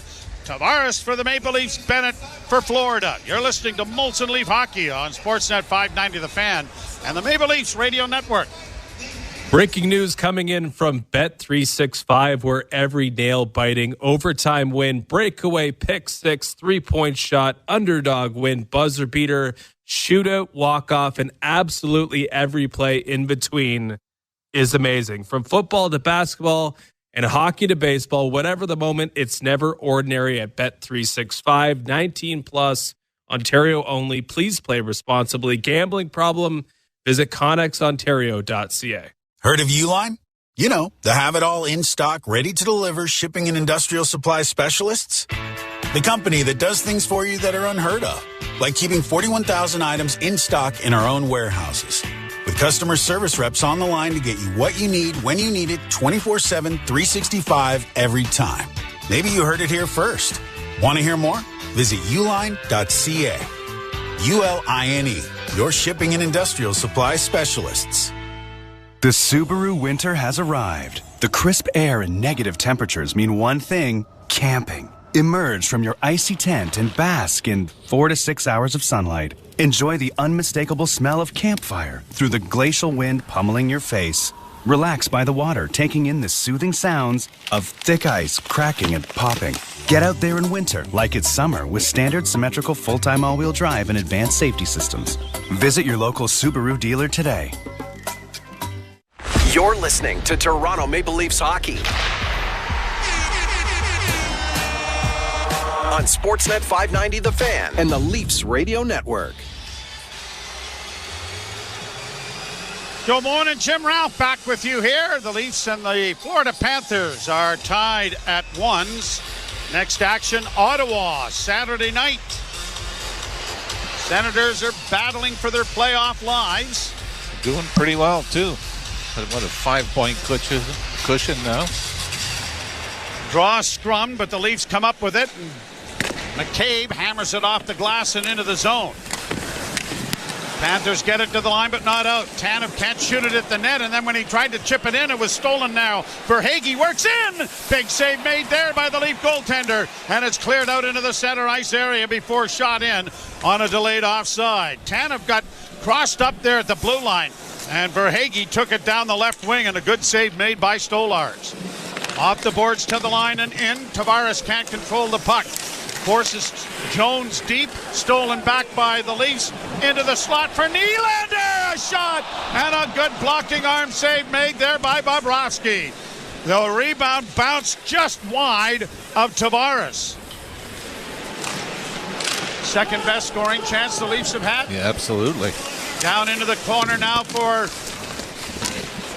Yarncrook. He couldn't come up with it. Riley attempts to pinch to keep it in. Is able to do so, but now here are the Panthers getting it to the line and in on the right side. Down into the corner is Samoskevich. He bunts it free, knocked up on the wing for Domi. Domi is able to free it up, and the Leafs are out. Up at center ice and played in over the line now by the Maple Leafs newcomer Scotty Lawton. Lawton with a big hit in there, and so was Bobby McMahon. A pass through center ice, and Bennett gets to the Leaf zone. Bennett takes it wide, then back towards the blue line. Had it knocked off his stick. Benoit racing after it, trying to get around, and there's going to be a penalty here. It's going to be an interference call as Sam Bennett at the last second decides he's got to cut off Simon Benoit, as they both were chasing for the puck back into the Florida zone. 2 minutes interference. And I think if this was the playoffs, this might have been let go. It's simply a battle, but Simon Benoit followed Sam Bennett in the Leaf zone all the way back to the blue line. Was able to chip it off him, and Benoit might have done himself the big favor of falling when the contact was made by the Florida forward. So Bennett to the penalty box. Panthers scored on their second power play opportunity in the first period. This is the Leafs' second power play opportunity in the second period. 12:03 to play. 1-1 is our score. Draw one by Toronto. Matthews to the left wing boards, into the corner for Nylander. Back to Matthews.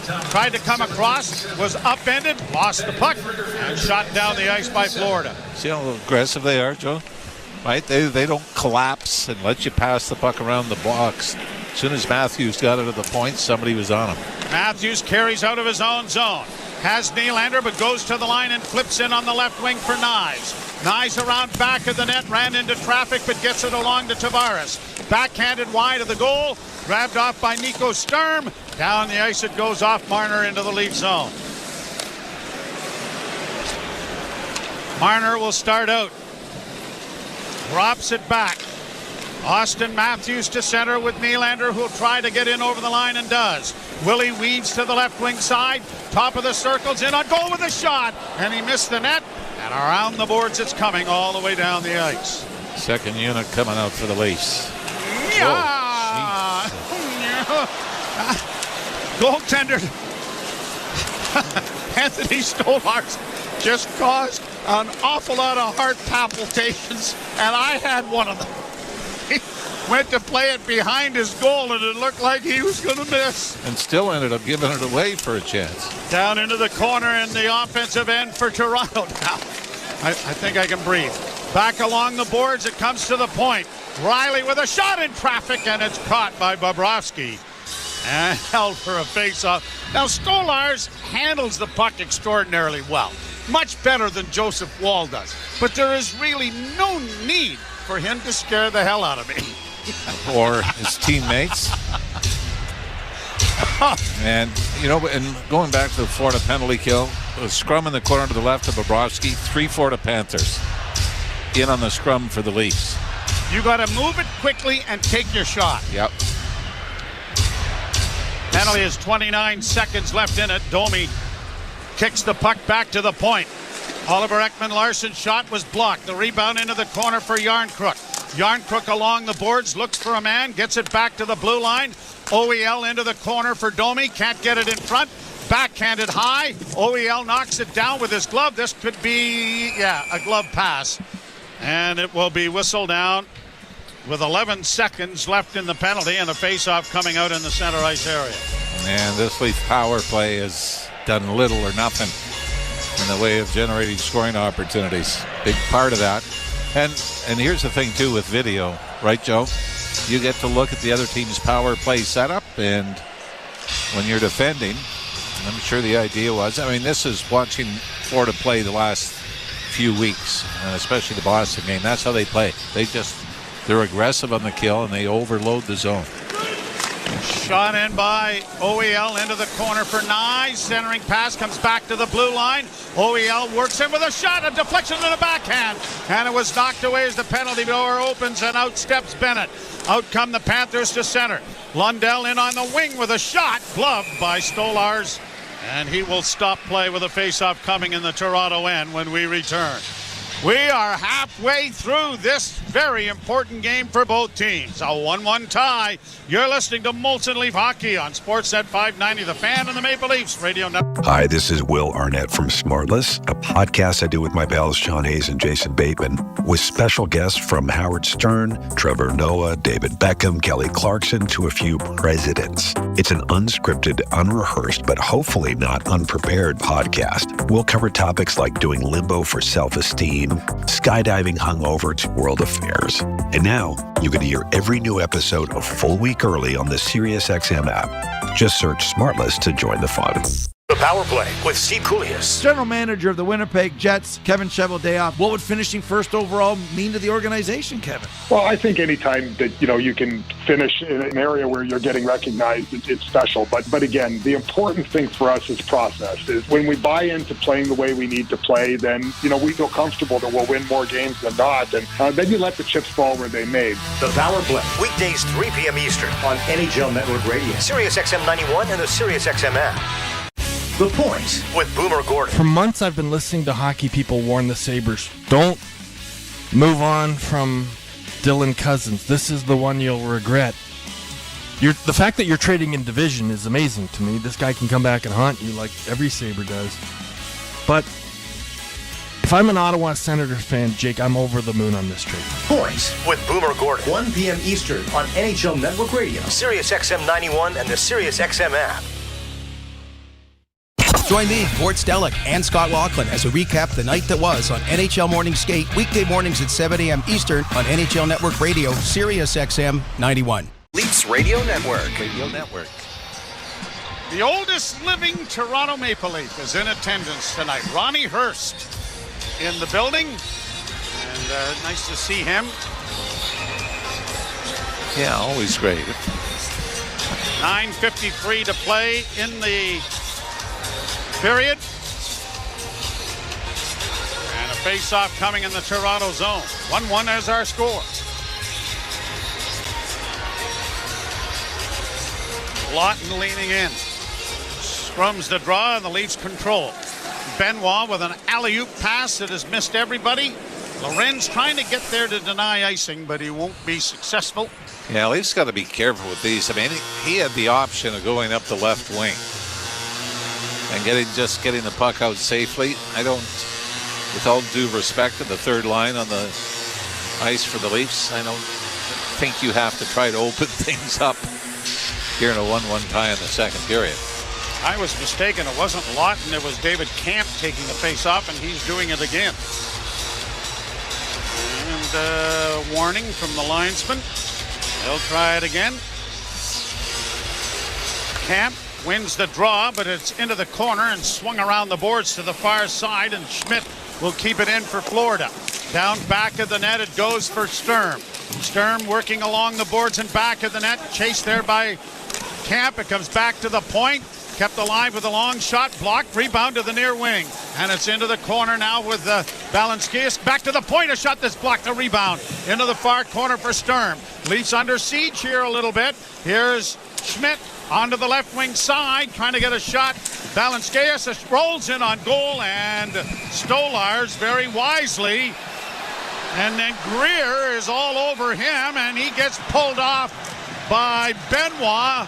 Leafs got to be careful. The officials have already pulled one guy out of a scrum, one on each team, and sent them to the penalty box. And even though I know you want to send a message to A.J. Greer, who, by the way, was the last one, they got pulled out of a scrum to the penalty box. I don't know.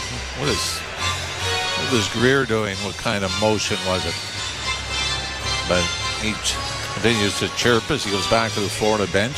Shots on goal, 17-10 for Florida here in this game. But you know what? When you look at it, Greer was trying to do the cute goalie interference thing. And ended up getting tangled up. Actually pushed Anthony Stolars right out of the blue paint. Draw to the left in the Leaf zone. Tavares taking it for Toronto. And the draw scrummed in the skates. It comes back, and a weak shot off a leg goes into the near corner. Tanev back of the goal. Played up on the wing, and it'll come up on the near side, and Tanev gets it a loose puck to the red line and shoots it in. Bobrovsky out of the cage to give it to his defenseman. Nylander got a hit in there on the forecheck. Now hopes to get a loose puck to come free. It did momentarily, but Florida's able to push it out into neutral ice. In across the line, left wing side, Bennett with a shot. Blocker save, rebound in front of the goal. Batted at and cleared to the far boards, but not out. Kulikov loses it, and now Nylander down in over the line. Nowhere to go with it, just plays it to the right wing side as teams are changing on the go. Bennett. A pass to center, broken up by Brandon Carlo. Former Bruin starts back up ice on the near side. Will deflect it down off the stick of Bobby McMahon. Domi into the forecheck, gets another hit in. And into the corner goes Matthews with it. Matthews centering, pass, a shot right on. Stop the big rebound in front of the goal. Swung wide of the net by Matthews. McMahon into the corner for Domi. Shields it well and centered, but Matthews was coming back of the net. If he'd have stayed out there, it would have been a perfect centering pass. Back down into the Toronto end it goes. Benoit ties his man up. Puck is still free, but grabbed off now by OEL, and Oliver Ekman-Larsson will get it to center. Benoit can't get it in over the or out of the zone. It's brought to the line, broken up again by the Maple Leafs. Matthews up ahead on the left wing. Bobby McMahon will play it into the corner for Marner, back of the net. Matthews jamming out in front. That was stopped and is played up on the left wing. Love the way Matthews took that to the hoop. He got two chances at it, got his own rebound. Balinskis gets down into the Toronto zone. And the Leafs come away with it on the far wing, and out comes Marner. A drop pass on the wing, and Matthews in on the left wing, or at least Riley into the slot for Nyes. Couldn't get a shot away. Now here's Lawton centering pass, and it deflected just wide. Nyes back of the net for Domi. Domi centers into the goal crease, and it's knocked away by Florida, and they quickly bring it out at center ice. Boquist getting in over the line. Riley went down. Boquist takes it to the net, and he shot that wide. And then he knocks down the official. The puck in the near corner. Boquist with it again, back of the net. Rubbed out nicely there by Tanev. Leafs get it ahead for Nyes, and the Leafs then bunt it out into the center ice area. Domi trying to get it into the zone, but doesn't. The puck back into the Toronto blue line area. Quickly played ahead for David Camp. Camp will get it the rest of the way into Florida territory. 6:20 left to play in the second period that has been scoreless after both goals scored in the first period. Has it at 1-1. Into the near corner. Greer, center, scores! Centering pass, and Niko Mikkola has given the Florida Panthers a 2-1 lead.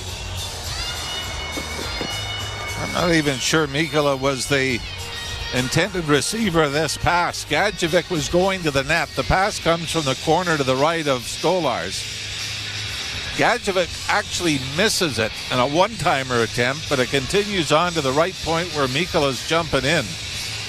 And he snaps it past Anthony Stolarz, and the Florida Panthers have their first lead of the night. 5th of the season for Mikkola.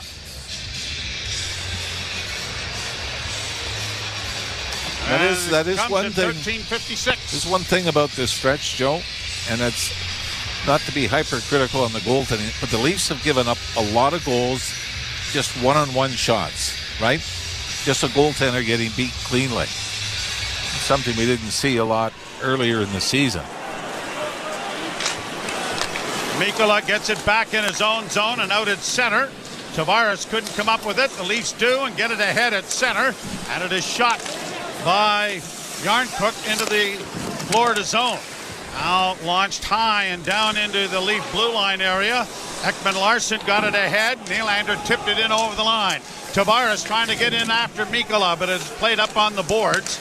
And Kulikov will get it to the line, but not out initially. Now played out at center ice by Florida. To the left wing side for Bennett. Bennett on the wing for Gadjevic. Gadjevic around back of the net. It'll come up on the near side. 2-1, Florida with the lead here. 5:20 to play, second period. Scotty Lott up on the left wing. Leafs are going to shoot it into the zone and gets by the goaltender. Back of the net now. Here's Bobby McMahon. Bring it up again on the boards. Lawton to the point. The long shot is just off the mark wide. Riley sends it to the net, and that's stopped by Bobrovsky on the short side. Riley again trying to find Brandon Carlo, but it went off the stick and comes to center. And the Leaf defenseman Carlos shoots it right back in again. Lead pass at center. Matthews couldn't get it away from his man. Leafs taking a penalty. Is that too many men? I don't know. One. Yeah, the Leafs. Boy, they had two guys trying to jump off at the same time, and it's going to be a 2 minute in the ice penalty that'll give the Panthers opportunity to go up by 2 in this. So a huge penalty kill coming up with 4:44 to go here in the second period. 2-1 Florida. You're listening to Molson Leaf Hockey on Sportsnet 590 The Fan and the Maple Leafs Radio Network. Breaking news at 365. Must be 19 or older. Ontario only. Please play responsibly. If you or someone you know has concerns about gambling, visit connectsontario.ca. The 2025 Honda Civic Hybrid is here, and it may sound too good to be true. With a 2-liter 4-cylinder backed by 2 electric motors, giving a combined 200 horsepower, it's our most powerful and fuel-efficient Civic ever. Plus, with an estimated range of over 800 kilometers and available features like a Bose premium sound system, your crew will love it too. Huh, maybe it should be called the Civic 2.0. Redefine your drive with the 2025 Civic Hybrid. Visit your Ontario Honda dealer and test drive yours today. Heard of Uline? You know, the have-it-all in-stock, ready-to-deliver shipping and industrial supply specialists. The company that does things for you that are unheard of, like keeping 41,000 items in stock in our own warehouses. With customer service reps on the line to get you what you need when you need it 24/7, 365 every time. Maybe you heard it here first. Want to hear more? Visit uline.ca. ULINE, your shipping and industrial supply specialists. You're listening to Toronto Maple Leafs hockey. They score! One-timer! Austin Matthews! On Sportsnet 590 The Fan and the Leafs Radio Network. Penalty kill brought to you by your Ontario Honda dealers. Get home ice advantage on every drive with the new Civic Hybrid. Proudly made in Ontario. Available now at your Ontario Honda dealers. I think Bobby McMahon's the guilty party on this, Joe. He was going to the bench. 2 Leafs going to the bench, including McMahon. And when the puck was shot in, he did the quick U-turn and tried to chase it into the Leaf zone. But 1 came off, 2 went on, and that's going to be enough for the 2 minute in the ice penalty. Had a bit of a delay here with some ice issues just inside the blue line in the Toronto zone.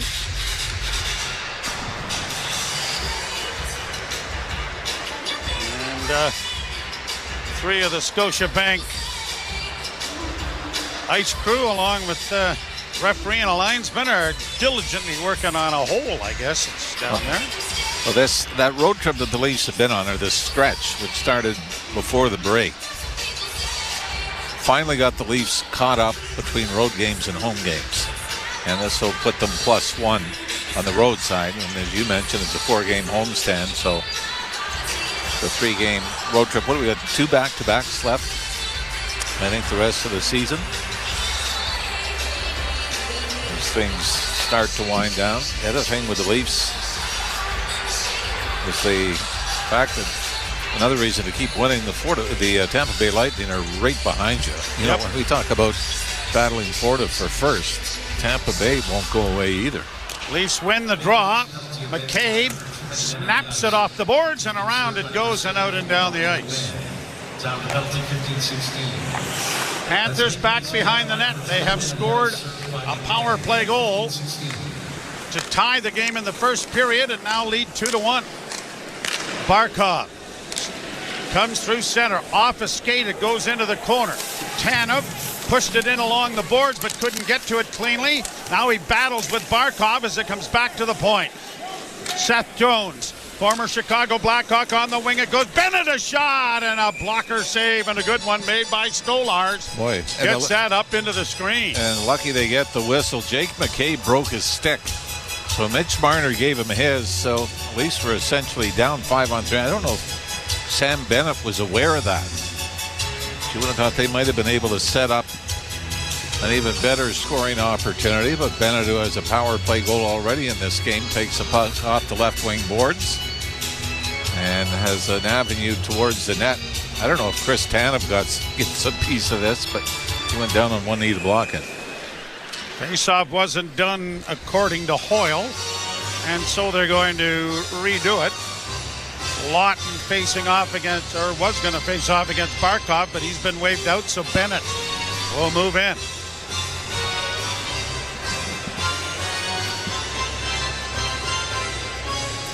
Lawton knocked the puck back of the net. Benoit, with all kinds of time, sends it out and down the ice. Bobrovsky playing it off on the far side and now brought out by the Panther power play. Left wing side, Barkov to Bennett. Bennett stops up, got it back to the point to Jones, gets it returned, goes to the far point, working on the far side. It'll come back to Jones. Jones to the right wing side. Down into the corner it goes, and now back to Jones again. Jones walks the line, doesn't shoot it. Gets it off on the near side for Samoskevich, but it's intercepted and pushed out in center ice by Calle Yarncroc. 40 seconds left in the penalty. Barkov to the line and in with Bennett.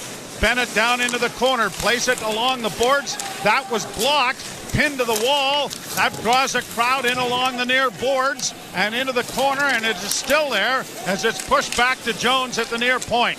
Jones knocked down on the play and pushed out at center ice by Lawton, but brought right back in. It didn't get out of the zone. Jones down low with a centering pass, blocked by Stolars. To the point, Samoskevich to the point again.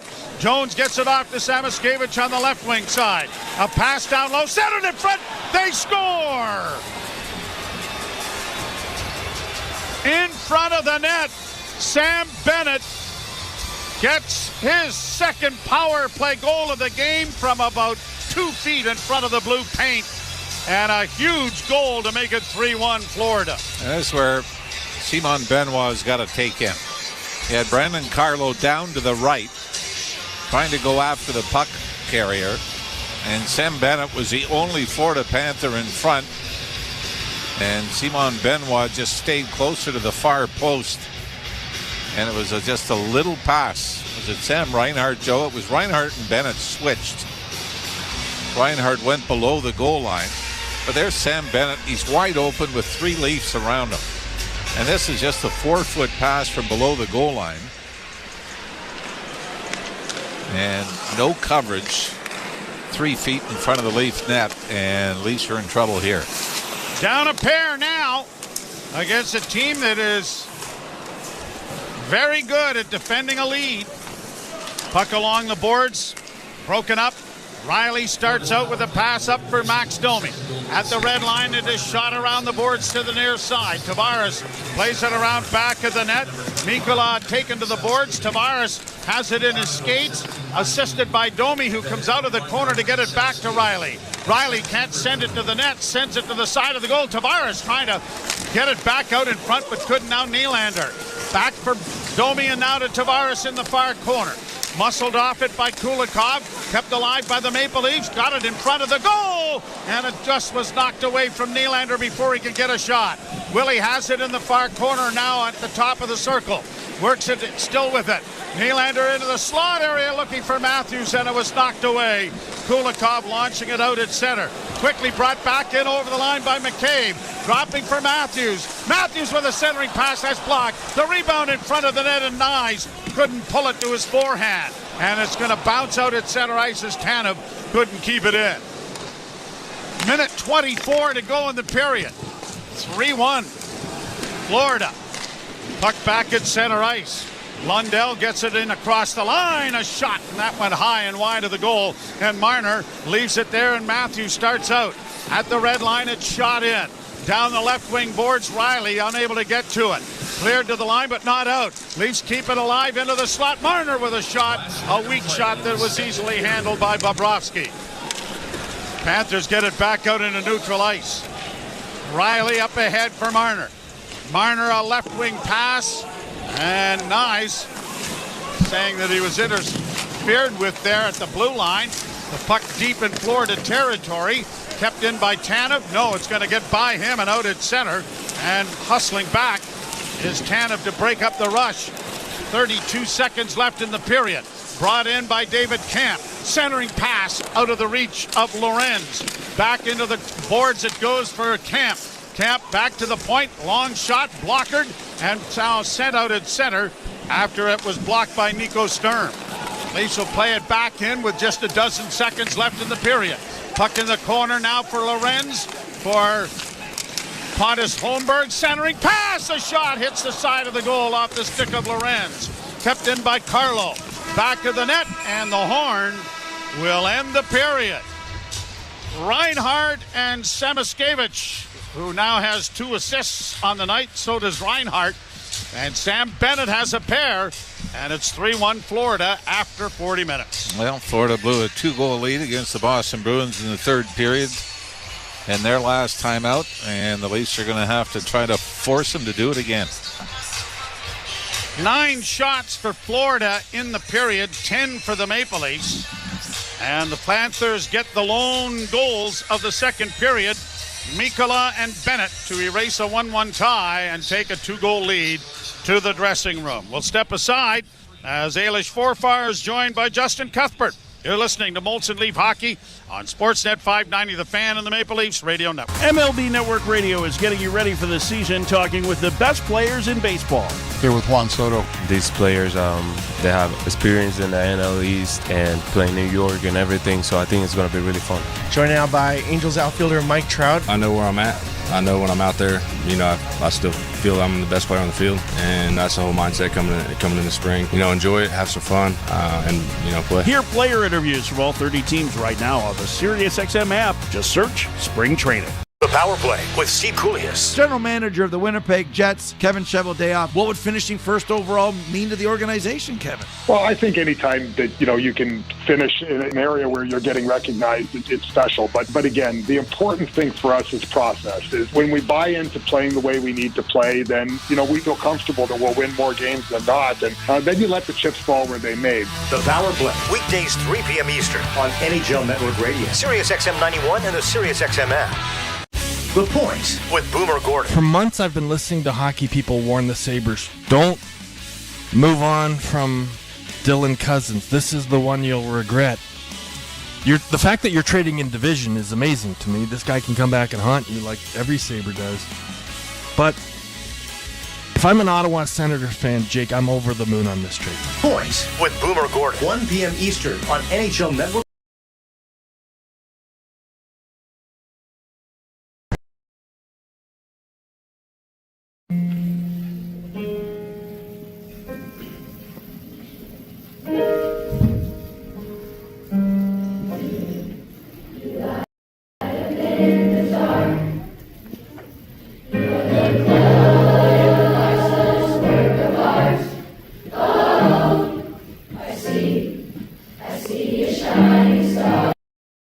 set Sirius 161 XM 206. Nothing puts you closer to the action than Sirius XM NHL Network Radio. Dallas already was the highest scoring team in the league since January 1st. They're so deep. They made a trade, like Michael Granlund there. Tyler Seguin may come back. Rantanen will fit in there beautifully. And another sort of guy drawn to the southern United States, no state tax team, good organization, and wanting to kind of set up shop long term there. So obviously it makes sense. Sirius XM NHL Network Radio. Sirius XM 91.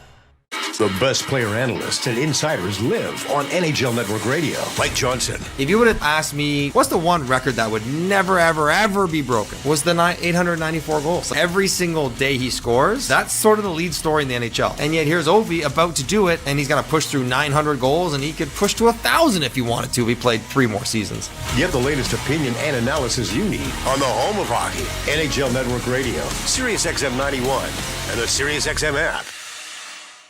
It's soccer's most thrilling league. Only the Premier League can make you feel like this. And now every match is on the SiriusXM app. Can you believe it? From the title race. This is remarkable. Keeps this title charge on track, surely. To the relegation fight. The impossible may still be possible. Hear every English Premier League match on SiriusXM FC 157 and the SiriusXM app. Just search for your favorite club. The world's most thrilling league is now in the palm of your hand. Hear every English Premier League match all season long on the SiriusXM app. Just search for your favourite team. Leafs Radio Network. Jones gets it off to Samoskevich on the left wing side. A pass down low, centered in front. They score! In front of the net, Sam Bennett gets his second power play goal of the game from about 2 feet in front of the blue paint. And a huge goal to make it 3-1 Florida. Welcome back to Molson Leafs Hockey on Sportsnet 590, The Fan and the Maple Leafs Radio Network. It's a 3-1 lead for the Panthers after 40 minutes. 2 goals to kind of pull this one a little bit away from the Maple Leafs after going into the second tied up 1-1. Where do we start with this one? I mean, I guess we could start where we left off with Sam Bennett, given that you can only... He wants to be a Leaf. It appears you can only hope to contain him at down a man. He's been a major difference maker in this game. Like, I guess there's like a selection of star players in this game that do a variety of different things. Like, you got, the greatest goal scorer. That's, I guess, not Alexander Ovechkin, in Austin Matthews, who hasn't necessarily performed like that this year. But you got Mitch Marner, you got William Nylander, John Tavares, Alexander Barkov, Gustav Forsling would meet the criteria for me. A lot of really talented players, a lot of guys who do different things, but different things at a really high level. And Sam Bennett seems to be the most noticeable guy. And I threw it to you. Not that we really have to do the Mitch Marner thing right now, but I said while we were watching Sam Bennett dominate this game, you'd rather have Bennett at $9 million or Mitch Marner at $14 million? I said Mitch Marner at $14 million, but I mean, Sam Bennett always pops when the Leafs play him. And I think in a vacuum, you're right. You'd rather have the guy who's got 100-point potential and is a top 3 at worst right winger in the league, I would say, and is like a legitimate superstar player in the league. Maybe in the tier below, like the real deal difference makers like McDavid, Draisaitl, McKinnon, so on. But Marner's in a very near tier. Marner has 719 points in 639 career games, and Bennett has 327 points in 678. It's not even close. And there's been trials and tribulations. Like Sam Bennett, he was a 4th overall pick, and so was Marner. He was. They were crazy. Both. That's actually an excellent point. But Sam Bennett, it just didn't work in Calgary for the first 3-4 years of his career. Didn't come together. He goes to Florida, he becomes the player he's supposed to be. And again, that player's not the one dominating the stat sheet, but it's been the best player on the ice tonight. Yep. It's been the guy who has driven meaningful results at key times, was a controversial pick for the Four Nations faceoff and delivered, was a guy who was maybe questioned in terms of what he would be for a Florida Panthers team in a pretty focal role, second line center. And he's lived up to those expectations. Like, when the chips are down, when it's hard, he comes through. And, it's not necessarily hard at 5-on-4. but he's been really good tonight. The difference maker has been his presence on the power play for Florida. Let's say that he's a free agent. He is. Well, let's say that they don't come to an extension or an agreement with him, and he's $8 million. Yeah. Where would you slot him on the Leafs? He would be the second line center of the team. I mean, it depends, right? Like you could do this a variety of ways. We also got the Tavares piece. Well, like you could just jettison John Tavares. I don't think Tavares is going anywhere. You could though. But, like this is but you need to? At some point the Maple Leafs are going to have to start making decisions that are like only about winning. And if it's like, yeah, John came here and he took a little less to be here and we love his family and his 3 kids deserve to be, you know, in and out of the arena all the time, growing up on Scotiabank Arena ice. Like I get all that. That's all nice stuff. And we talked about romanticizing Domi in the first. You can romanticize that as well. But if Mitch Marner comes back at a couple $1 million more, and the difference between those $1 million is the $11 million plus Sam Bennett, are you not a decidedly better hockey team? Yeah, I think you are, but I don't feel but it's not going to happen. That they go exactly. It's just like they're not going to make decisions like that. And I guess as a fan, when do you get frustrated with that? When do you get frustrated about just like bringing the band back together and continuing to do it and loyalty and all these things that are like important, but kind of put you in the same spot? And again, they could rewrite a different story in the playoffs against Florida. But right now we're seeing a Florida team kind of shut down everything the Maple Leafs do at the top end, like unnoticeable since he scored, John Tavares. Barely moving the needle, William Nylander. Same for Austin Matthews, same for Miss Marner, same for Matthew Nyes. The guy who's most notable is Sam Bennett tonight. All right, it's a 3-1 lead after 40 minutes. The Panthers in town to face the Maple Leafs. We'll take a quick break. We'll get to the NHL scoreboard on the other side and get you set for the third. You're listening to Molson Leafs Hockey on Sportsnet 590, The Fan, and the Maple Leafs Radio Network. Saturdays, it's hockey like you've never seen before. Welcome to the NHL Hockeyverse. It's the place where real data of NHL action is transformed, literally, into animations. Combining NHL Edge puck and player tracking data with animations to show hockey like never before. Let's go inside the helmet. That's right. This is no video game. The NHL Hockeyverse matchup of the week. Oilers vs. Capitals. Watch now on Sportsnet Plus. From the biggest stadiums to the coziest holes in the wall. From house parties to porch hangs to pride celebrations. From your favorite fuss shop to your local Indian spot. From noodle bars to sports bars to salsa bars. There's a Molson with your name on it. Canadian Ultra XL. Molson. Everyone in. Must be legal drinking age. The 2025 Honda Civic Hybrid is here, and it may sound too good to be true. With a 2-liter 4-cylinder backed by 2 electric motors, giving a combined 200 horsepower, it's our most powerful and fuel-efficient Civic ever. Plus, with an estimated range of over 800 kilometers and available features like a Bose premium sound system, your crew will love it too. Huh, maybe it should be called the Civic 2.0. Redefine your drive with the 2025 Civic Hybrid. Visit your Ontario Honda dealer and test drive yours today. Over to our sideline reporter now and see why it's never ordinary at Bet365. Must be 19 or older, Ontario only. Please play responsibly. If you or someone you know has concerns about gambling, visit connectsontario.ca. Heard of Uline? You know, the have-it-all in-stock, ready-to-deliver shipping and industrial supply specialists. The company that does things for you that are unheard of, like keeping 41,000 items in stock in our own warehouses. With customer service reps on the line to get you what you need, when you need it, 24/7, 365, every time. Maybe you heard it here first. Want to hear more? Visit uline.ca. ULINE, your shipping and industrial supply specialists.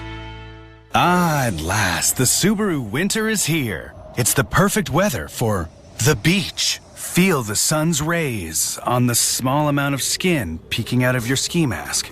Put on your beach puffer and hear the sound of the waves crashing over the chatter of your teeth. Get out there in winter like it's summer with standard symmetrical full-time all-wheel drive and advanced safety systems. Visit your local Subaru dealer today. You're listening to Toronto Maple Leafs Hockey. Lorenz Jones looking at the empty net as he gets to center. Drained it! On Sportsnet 590 The Fan and the Leafs Radio Network. Welcome back to Molson Leafs Hockey on Sportsnet 590, The Fan and the Maple Leafs Radio Network. It's a 3-1 lead for the Florida Panthers. We wanted to touch on a Scott Laughton play that led to the Bennett second goal of the game. Yeah, pretty key play in the game, given where we're at. Tough one. Leafs are killing a penalty. Scott Laughton is out there. Seth Jones is sprawling on the ice, reaching for a puck that is trickling toward the blue line. It looks like Scott Laughton's going to be home and clear, at least going the other way, at least getting the puck out. But he kind of skates over it. It's a bit of a soft play. It's at the end of a shift, and Jones keeps it in, and they score the goal. Like, at the bare minimum, Scott Laughton, third line center, has to make the hard play, like the strong play in a hard area. That wasn't even a hard area, but you got to go through that puck. And I'm sure he'll be ruining that one. Let's take a look at the NHL scoreboard presented by Bet365. Whatever the moment, it's never ordinary at Bet365. Must be 19 plus. Ontario only. Play responsibly. Visit connexontario.ca. You'll never guess who's scored in Pittsburgh.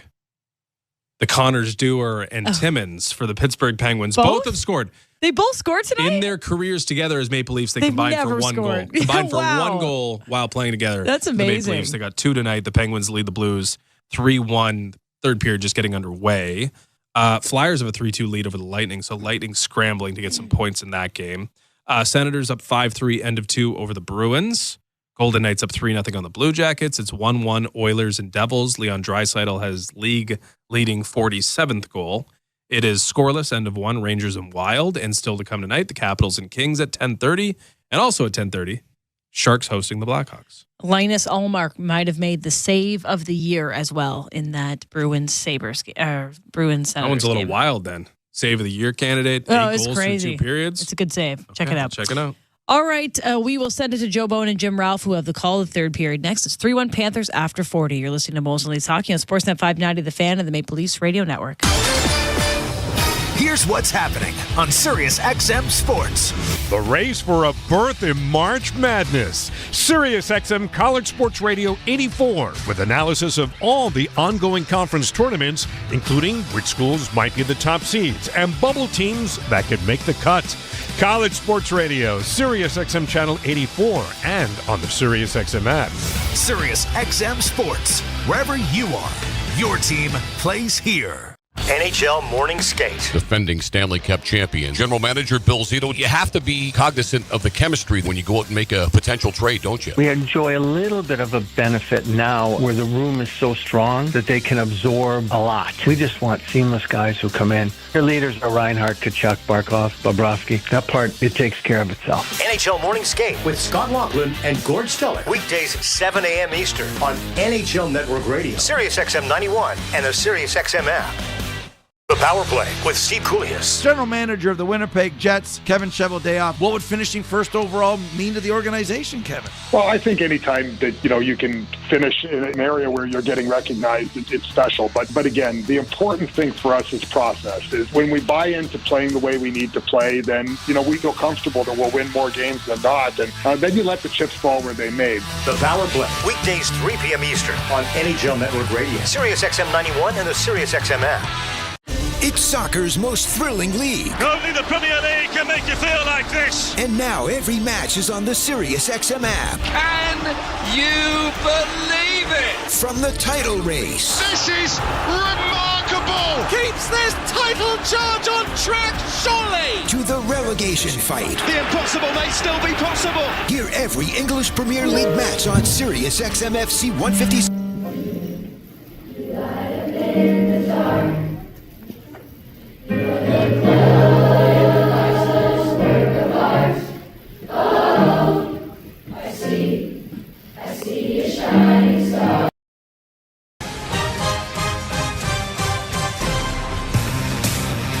Leafs have some heavy lifting to do in the third period, down a pair to the Florida Panthers, who have scored on 2 of the 3 power play opportunities they have had in the hockey game. Sam Bennett has both of those goals. And both those goals coming, one was in the crease and one was, a foot outside? Yeah. They can certainly understand giving up a power play goal. A backdoor player, a one-timer from the circle, but not to be able to defend the front of your net, I think, is something that Craig Berube would have a hard time with. But I did mention Boston full control of their game against the Boston Bruins a couple of nights ago. Florida actually went up 2-0 in the second period, early in the third period in a power play goal. And the Bruins came back with 3 straight in regulation. Bruins have actually done the Leafs some favors. Yeah, they have. Beat Tampa on Saturday night. Yeah. 10 of the final 16 games that the Florida Panthers have is against teams that are currently not in the postseason. Well, you look at who's not in the lineup. It's hard not to. Brad Marchand has yet to make his debut. Matthew Tkachuk, Aaron Ekblad. Big pieces not in the lineup. But you look and say, Leafs might have the better team on paper right now. But the Florida Panthers have got to be a favorite of going back to the Stanley Cup final for the 3rd straight year. Played down into the Toronto zone, around the boards. Knocked down on the play was Jake McCabe. It goes free to Sam Reinhart. Back to the point it comes. Here's Seth Jones sending it towards the net, and it's deflected wide. Barkov cycles the puck back to the net. Knocked down by Tanev. Played up on the near wing, and Nyes takes his man off the picture, and now Tanev has the loose disc and now can't make a pass. Will look to play it back to the net and find Jake McCabe. He has it stripped away. McCabe gets another crack at it but can't play it, and now Matthews finally getting to it, launches it high into neutral ice. Leafs are changing as Nyes provides a little bit of forechecking pressure, and now Florida makes their change as well. After keeping the puck in the Toronto end for the first shift. And along the boards near side. Up on the wing it comes. Played off the boards by Yarncrook, but doesn't connect with anybody. Panthers trying to play it back. Bennett in on the left wing, trying to drive the net. Samoskevich, and a shot is stopped and held by Anthony Stolarz.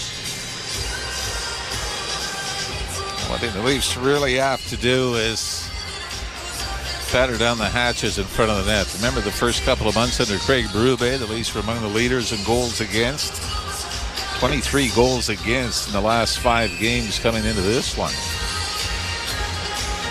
So 26-6, still well over 4 goals a game against. Draw won by the Panthers, and a whistling drive by Kulikov went high and wide of the net. Camp gets it up on the wing, and Lorenz just lays it into Florida territory. Tried to block the clearing attempt, but it comes up on the wing. Balanskias gets it down into the Toronto end. Now the Panthers are making a change. Left wing pass. Camp. Stick handles through center. Had it knocked off his stick. That forces Benoit back in his own zone to Oliver Ekman-Larsson. A pass through the neutral zone doesn't connect, and it's right back in for Nate Schmidt. He'll send it in deep. Down the boards, Camp for Benoit.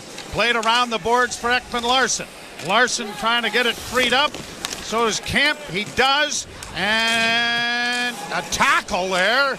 And a penalty coming here against Florida. The helmet of the Maple Leaf forward, Pontus Holmberg, was pried off his head. Nate Schmidt is going to go for holding. Sort of the DNA evidence was lying around on top of the ice. Well, here is the chance. The Leafs have got to get their power play going, and some of their better players have got to score. Third power play of the game for Toronto. Well, it's pretty hard to argue if you're Nate Schmidt. I mean, he's got the arm, kind of a clothesline around the right, with his right hand around the neck of the Leafs forward. And now the big boys have got to come through here for the Leafs. Matthews facing off with Reinhart, and the draw won by Toronto. Nylander got the puck back to Marner, who tried to center it in front of the net. It was blocked. It's cleared into the corner for Tavares. Tavares pushes it back for Nylander. At the right point, now to the near side for Marner. He walks into the middle of the ice. Far side, it'll go to Tavares, back to Marner. Marner, near side, Nylander. They play catch. Nylander steps in, and the shot is swallowed up by Bobrovsky. Interesting, Austin Matthews taking the draws, though, on the power play. Runs it back. And Willie Nylander gets an opportunity from the left wing circle that Bobrovsky swallows up. Draw to the right of Bobrovsky. You mentioned the shorthanded goals for Florida. This is where you get a little nervous with the 5 forwards for the Leafs. Leafs win the draw. A shot off the skate goes to the near wing for Nylander. To the goal line and now back to the point to Marner. Near boards again for Nylander. Nylander walks into the middle of the ice, doesn't shoot it. Down low for Nye. Centering pass doesn't work. Shot out of the air and wrapped down the ice by Florida. Marner will go back. He starts up ice. Now dropping it back for Matthews. Matthews to the red line. Left wing side for Nyes. Nyes spins it back to Marner at the point. Marner walks into the middle of the ice. Off on the wing for Matthews. Back to Marner. Near side Willie. Nylander can't shoot it. Marner gets it again. Got a shot away and he hit the goal post. Rebound. Chip back to Marner once more. Far side for Matthews. Matthews to Marner. Marner holds. Still with it. Marner into the corner. Centering pass. Tavares to Nylander. A shot! And that graces the post and goes wide. And it's out at center ice. Leafs quickly back in with Matthews to Nylander. Dropping it back to Marner. Marner into the slot. A pass in for Nylander. Just out of his reach. Willie gets the puck on the near boards. Sends to the far side for Austin Matthews. Matthews down into the corner. Back to the blue line to Marner. Marner with a pass in front. And Nyes could not get his stick on that as it got through. And Bobrovsky was able to smother. By far the best power play for the Leafs out of the 3 they've had. Marner gets it from long range with Tavares providing the high screen in the slot. Beats Bobrovsky glove side off the post. Matthew Nyes was there as well. And there was another opportunity from Marner that was redirected by Tavares just wide of the net. So the second unit will get 14 seconds to work with. Draw to the left. Domi lost the face-off. Slashed by Forsling, and around the boards it'll go down the ice. Just 7 seconds left in the power play. One last rush with the man advantage. Oliver Ekman-Larsson to the line and in. Works to the far boards, now spins it around the wall to the near side for Bobby McMahon and Domi. Domi comes out of the corner, tried to get it into the slot area, but it was poked to center ice. And now the Leafs trying to wait for teammates to get onside, couldn't get it into the zone. It'll come back into the Toronto end. Up quickly on the wing it comes with Domi's got skating room and in. The shot is gone! Max Domi gets the Leafs back to within 1.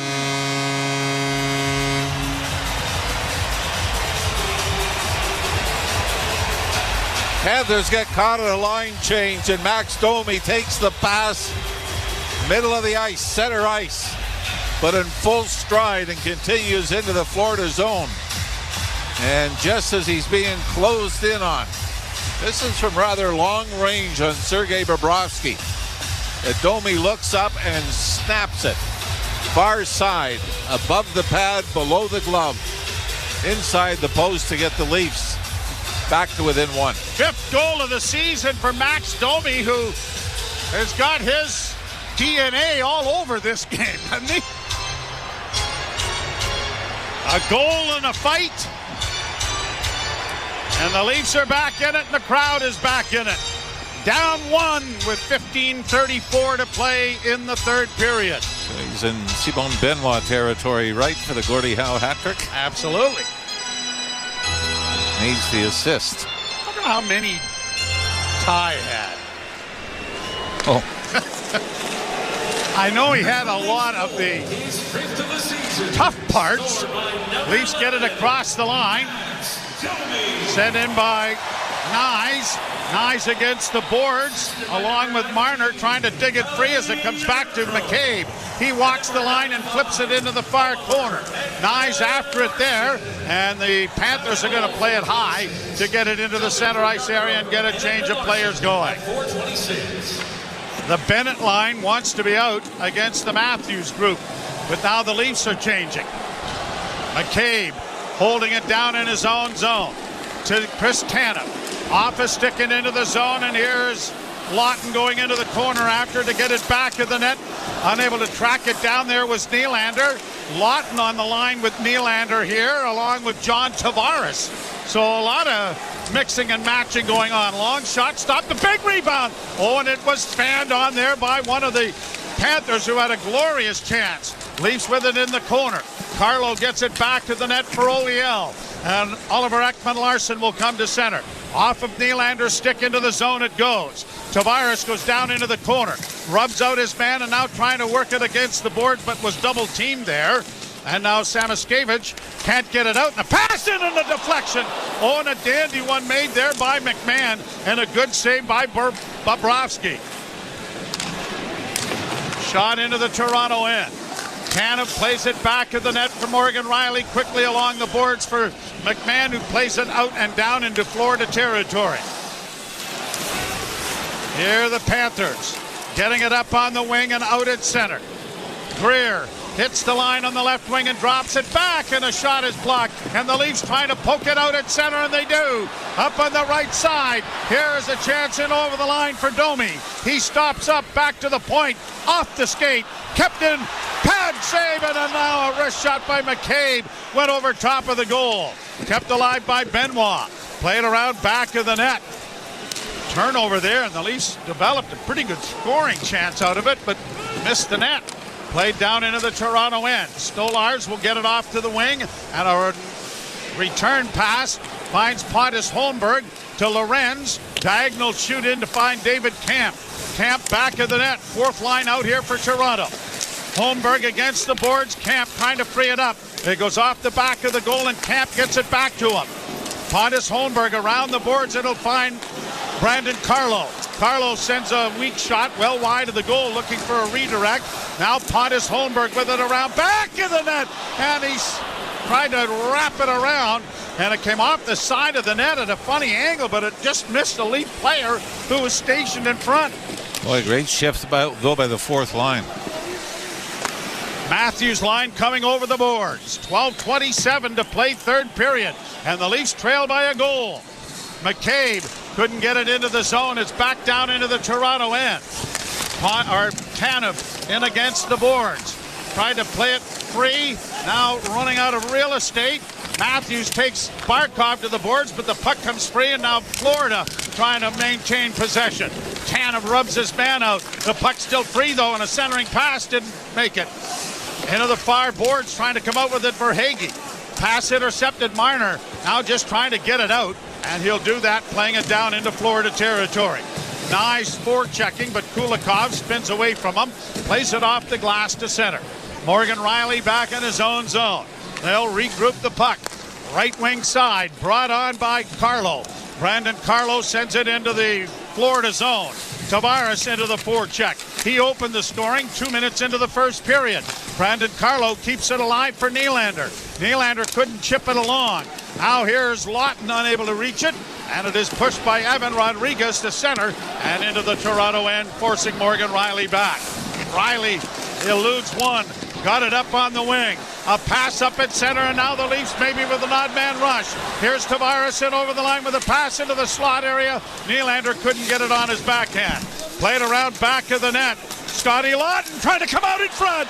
Tavares and now Nylander trying to get a shot away. Nylander back to the point it goes. Benoit far side, a drive off the side of the goal.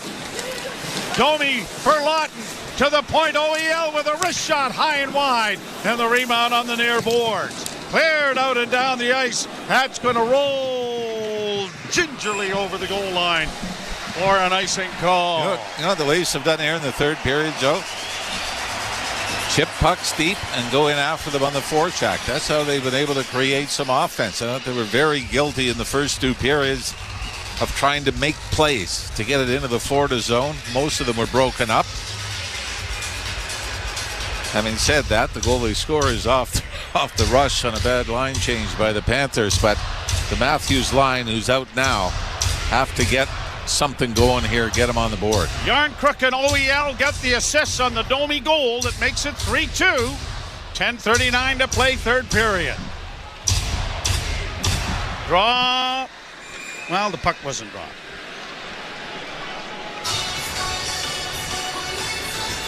Still not dropped. Now it's dropped and the Leafs win it. McCabe in along the boards for Marner. Back to McCabe. A shot deflected right on. Big rebound. Oh, and Bobrovsky just didn't get that mitt down before Matthews arrived on the scene. Boy, Jake McCabe, just a quick snapshot from the point off the faceoff.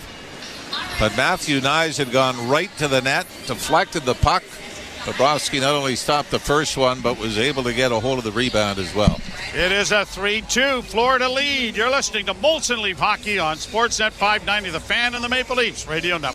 NFL free agency is here. Your team could be getting a player that changes your fortunes next year. And SiriusXM NFL Radio has you covered with the latest news and transactions from around the league. Sam Darnold is going to be a Seattle Seahawk. That's a good situation for Sam Darnold. No way around that. The most pivotal signings and the teams that are hunting for that missing piece. What are they doing at quarterback? They got to sign.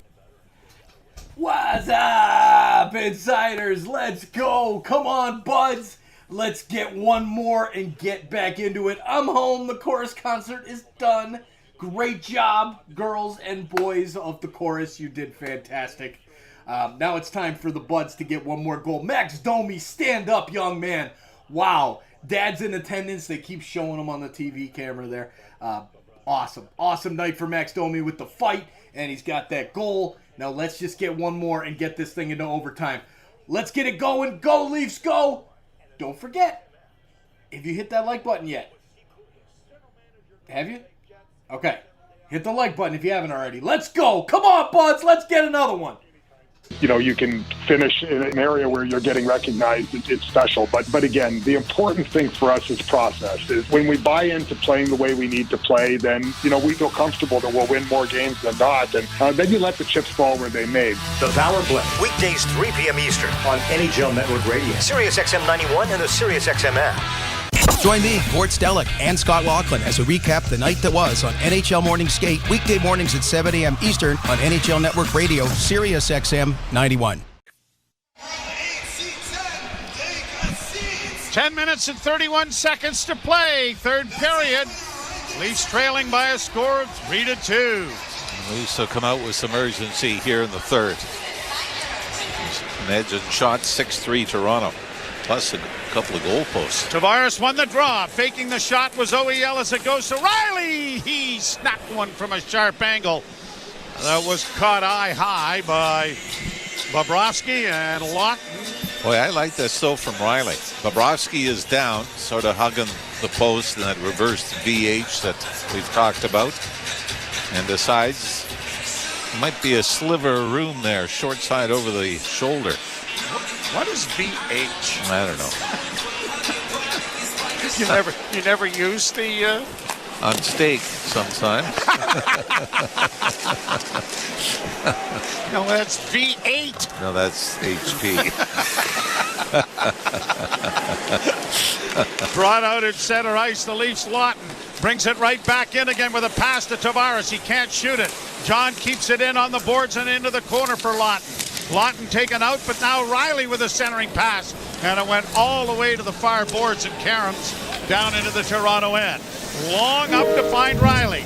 Riley ringing it around to the far side, but Barkov is there. Barkov to his defenseman, played out into the center ice area. Riley was headed for the bench, but had to reverse his field to go and get a loose puck, and the Leafs get it back into the offensive zone. The play has been down to our left for the most part, as a shot by Matthews went wide. Tanev sends it around the boards. It'll come to the left wing side. McCabe pinches to keep it in momentarily, and the Panthers are going to get it out at center ice. Verhaeghe in on the right wing, fired on the right side. What a save made by Stolars. He had to do the splits to get that left pad in front of it, and the Leafs still trail by one. Matthews playing it back into his own zone, and Benoit goes back. Around the boards looking for Nyes. Nyes in the center ice area, back for Benoit.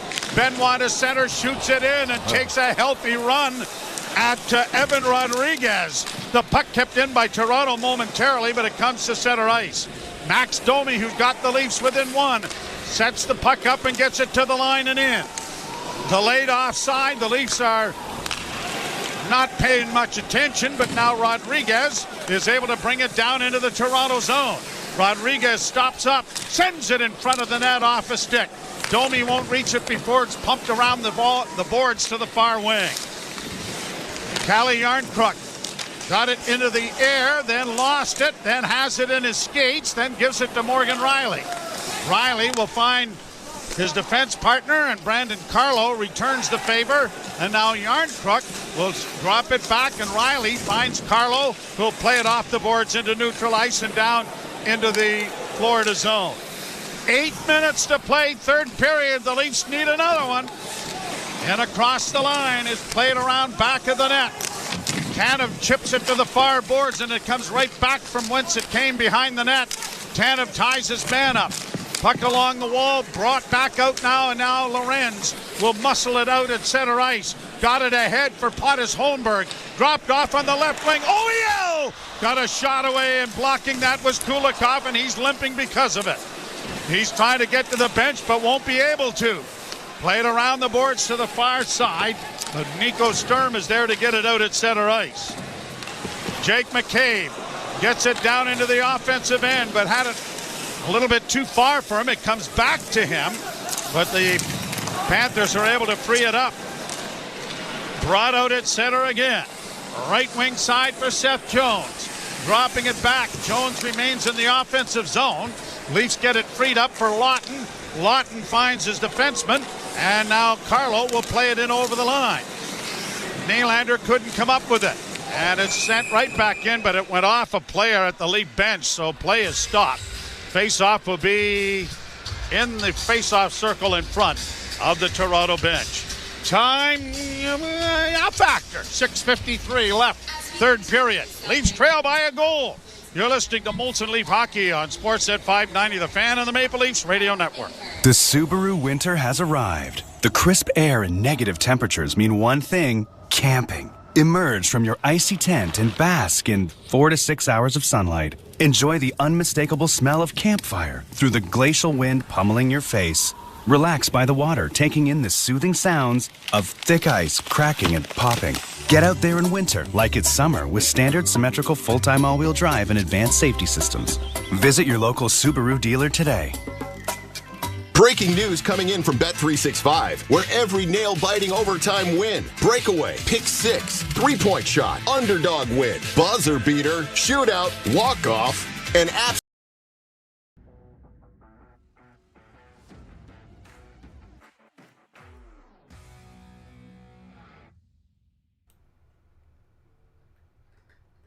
Go Leafs, go! Go Leafs, go! Go Leafs, go! Make sure to hit the like button, and so you don't miss out on our content. What are you doing? Oh, I'm just telling the chat to like the video. You telling everybody in the chat to hit the like button? Yeah. Nice job. Can you guys please hit the like button? This kid's awesome. Go Leafs, go! We'll see you back in the chat. On your drive with the 2025 Civic Hybrid. Visit your Ontario Honda dealer and test drive yours today. You're listening to Toronto Maple Leafs hockey on Sportsnet 590 The Fan and the Leafs Radio Network. 6 minutes and 53 seconds remaining in the third period. The Florida Panthers with a 3-2 lead over the Maple Leafs. Draw outside the Toronto zone. Matthews lost the draw. Seth Jones frees it up. Reinhart in on the right wing. Diagonal shooting into the far corner. Tanev blockered that aside, but now Barkov has it picked off by Marner, and Marner starts out. Marner to center. Plays it in over the line, trying to skip by the defender and couldn't. It comes back up on the wing, and Reinhart will get it to center and play it into the Leaf end. Chris Tanev back into the lineup tonight. This is really as healthy the Leafs have been all season long. Played down into the zone. Is Max Pacioretty? Nick Robertson, Philip Myers, and Dakota Mermis are the scratches here tonight. Shot in over the line, and a whistle. Is that an offside? Yeah, and you know what? A lot of times for Craig Berube, the injured reserve list has really made the decision for him as far as what the lineup was going to be. Here now you've got Nick Robertson sitting for a second straight game. We saw Yarncroc get back for a game, then sit out, and scored his first goal in over a year in Utah on the power play. He's picked up an assist here on the Domi goal. For a mini little point streak going, and a shot off a stick caroms up into the crowd over on the far side, and somebody shaking a hand after having it hit. The youngster gets the souvenir. A lot of people talk about the older person got the injury. You talk about Mitch Marner not signing with the Leafs, and to this point becoming a free agent. You've got Bennett, Ekblad, Marchand, Sturm, Schmidt, Vanacek, and Nosek, all free agents, unrestricted free agents for Florida after this year. Rodriguez works down into the corner, cycles the puck back for Samoskevich. It comes in front of the net, knocked away, stolen by the Panthers, trying to center, good block by Riley. But then it's stolen and a shot right on, stopped by Stolars. And the Maple Leafs will get it out into the center ice area from Bobby McMahon. Trying to get a change of players, and the Leafs have it back in their own zone. 5:21 to play, third period. The Leafs trailing by a goal. Nylander out with Lawton and Tavares. Brought to center by Benoit. Punched around the boards. It's going to come into the near corner. Jones is there for the Panthers. Sent out and down the ice in perfect draw weight. No icing. Played ahead off Nylander. Nylander trying to play it through center, and it's played back into the crowd now, and face-off will come out into the center ice area as a result with 4:51 to play. As good as Florida been in the last 5 minutes of having nothing happen in this game. 3-2, Florida. You're listening to Molson Leaf Hockey on Sportsnet 590, The Fan on the Maple Leafs Radio Network. Nothing puts you closer to the action than Sirius XM NHL Network Radio. Dallas already was the highest scoring team in the league since January 1st. They're so deep. They made a trade, like Michael Granlund there. Tyler Seguin may come back. Rantanen will fit in there beautifully. And another sort of guy drawn to the southern United States, no state tax team, good organization, and wanting to kind of set up shop long term there. So obviously it makes sense. Sirius XM NHL Network Radio. Sirius XM 91. The biggest names in the game. Trying to get behind Ristolainen, walks in, put it between his legs, shoots and scores! NHL play-by-play on Sirius XM. The Point with Boomer Gordon. For months I've been listening to hockey people warn the Sabres. Don't move on from Dylan Cousins. This is the one you'll regret. The fact that you're trading in division is amazing to me. This guy can... All right, insiders, what's up? It's me. I'm that annoying guy, Sean V. Cheers, buddy. Thanks for hanging out with us tonight. Are you one of the 76 people that clicked that link in the chat to see where everybody's watching from? You see the link that just went through the chat there. We got a big end of the game coming up right here. Come on, buds. Let's get the goal. Let's tie this thing up. The hockey's coming back on. We need to chant loud and watch this thing. Hey, there's Fredericton popping up in the house. I love it. There's Barry in the house. Beautiful. Absolutely beautiful. Let's get back to the hockey. And Sean V, you're just going to have to get used to it, brother. Cheers. 57 of the Sirius XM app. Just search for your favorite club. Radio Network. Reverse, vertical, horizontal. It's just the way it's spelled, Mr. Rapp. Reverse, vertical, horizontal. You know what? When I played goal when I was young, you know what it was called? My dad would yell it from the other end of the rink. Get up! Get up! It wasn't reverse, vertical, horizontal. It was just get horizontal or get vertical. Down into the Toronto zone. Matthews into the corner. Brought out with a long left wing pass. Nice. Or at least McCabe is able to play it into the corner. Matthews in against the boards, and Nyes gets there to try and pry it free. Back of the net for Matthews. Coming out in front of the goal, and a weak shot off a stick. Marner got it away, but It was blocked partially and easily caught by Bobrovsky after the fact. Seth Jones made a pretty good job of recognizing that Marner was alone in the slot, and just as Matthews threw it out, Jones, who was in the corner, got there at the exact perfect time to thwart Mitch Marner's opportunity. Now the Tavares line will come out. If you take it back to Sam Bennett scoring from about the same spot. Both goals. Yeah. He was unmarked at the time. Kulikov plays it high and out and down the ice. Morgan Riley almost broke a leg trying to slow up there. And an icing call. Really what that is, that's a read for the defenseman, right? He had to survey the land, and like I said, Seth Jones went from the corner to identifying one man alone in that soft spot, and the spot being Mitch Marner, and went right to him and got there at the exact right time. 4 minutes and 6 seconds left in the third. The Leafs down a goal. Tavares leaning in against Rodriguez.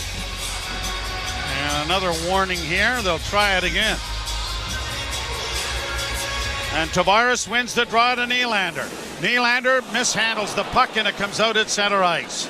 Willie will drop it back to his defense, and the Leafs have to spread out. Nylander starts back up ice with a left wing feed for Riley.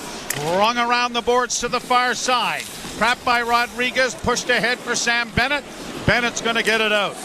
Played up on the right wing now for Samoskevich, and he shoots it into the left wing corner. Bennett returns the favor to get it back in the net. Riley able to knock it away momentarily, and the Leafs get it freed up. And Brandon Carlo stopping off now, or at least to Oliver Ekman-Larsson stopping off, getting it back to Riley as the Leafs are changing. Matthews line over the boards. Or actually, it's Lawton with a pass up on the wing, and it's Lawton out there with McMahon and Yarncrook. Tipped out at center ice now again. Leafs have to go back into their own zone. Near boards now for McCabe. Punched ahead off the stick of the Leafs, and now an icing waved off is a good hustle play there by Yarncrook, but now the Leafs can't come up with the loose puck. Panthers bank it back down into the Toronto zone. 2:52 to play. Tanev circling back in his own end. Leafs are changing. Tanev comes slowly to center to McCabe, who will launch it into the far corner.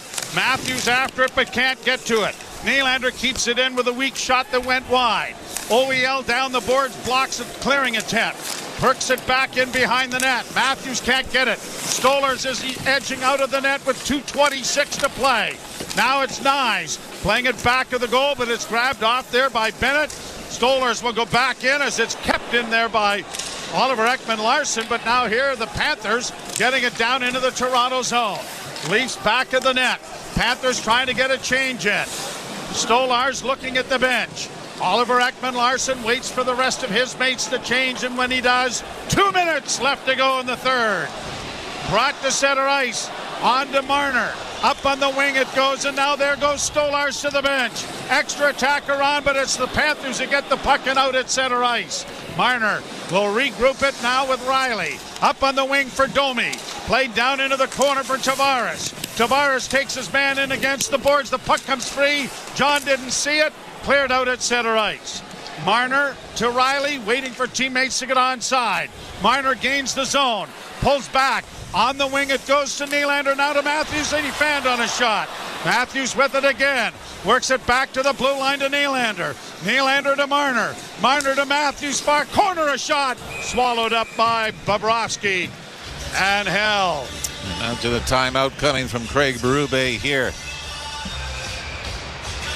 And in that last pass to Matthews, wouldn't you like to see the one-timer there? Instead, sort of a catch, pause, drag, and by then Sergei Bobrovsky's had all time to get over there and cut down the angle. Even before that, Matthews' puck was rolling on him as he tried to get the puck to the net. Seth Jones was coming out at him, and he had to curl back. Tavares opened the scoring for the Leafs with his 27th, but then Bennett, Mikkola, and Bennett again built a 3-1 lead. Max Domi has cut into it with a goal here in the third, and the Leafs are a shot away from equaling the 25 that Florida has in this game. I cannot, off the top of my head, remember the last time the Leafs scored with the goalie pulled.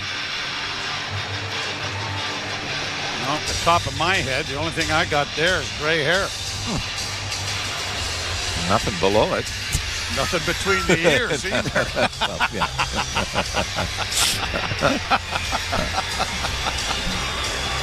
You know, they always say if you're the smartest person in the room, you're in the wrong room. I've never been in the wrong room. Never been in the wrong room. Draw one by Florida, and they get it along the boards. Nylander is able to keep it in. Puck into the slot for Tavares, but he couldn't deliver a shot. Working it along the boards, high in the air. Nylander knocked it down, couldn't keep it in. It comes out at center, and it's blocked there by Marner. Played to the blue line and less than a minute to go. Oliver Ekman-Larsson back in his own end. Marner takes the pass. Got it ahead for Tavares. Who backhanded but doesn't get it in over the blue line. And an attempt at the empty net was blocked by OEL. Off the boards and into the zone, but grabbed again by Florida. Chipped to the line, but not out. Good play by OEL to keep it in for Matthews in the far corner. Down along the boards for Tavares. Into an empty corner on the near side. Played to the line. Great play by OEL to keep it in, but it is blocked by Bennett and played to center. 20 seconds left. Leafs across the line. Offside, says the linesman. 17 and a half seconds to go, third period. And the Florida Panthers just will not allow the Leafs to set up here late. They're so aggressive, aren't they? A lot of times, you know, the opposing team will pull the goalie and everybody sort of honkers back and try to take away the middle of the ice. The Florida Panthers are challenging you every foot. Yep. Absolutely. Matthews scrums the draw. It comes free. Marner tried to find Nylander, but it was blocked. And time is not an ally of the Leafs. And the Panthers get it free. Try to send it to the empty net. Blocked by Marner. Long lead pass. Broken up again. Marner stops that, but now 1 second left. And there is the horn. The Florida Panthers will pick up two very important points to give them 85 and a 4-point lead on the Maple Leafs going into action after tonight. And I think what the Leafs really needed was that desperation you saw in the third period, and that was not there in the opening 40 minutes. It was there in the first couple of minutes of this game. The Leafs took a 1-0 lead, but weren't able to hold on, fell down 3-1 before Max Domi made it close in the third, but they couldn't come back all the way. 3 stars are brought to you by your Ontario Honda dealers. Get home ice advantage on every drive with the new Civic Hybrid.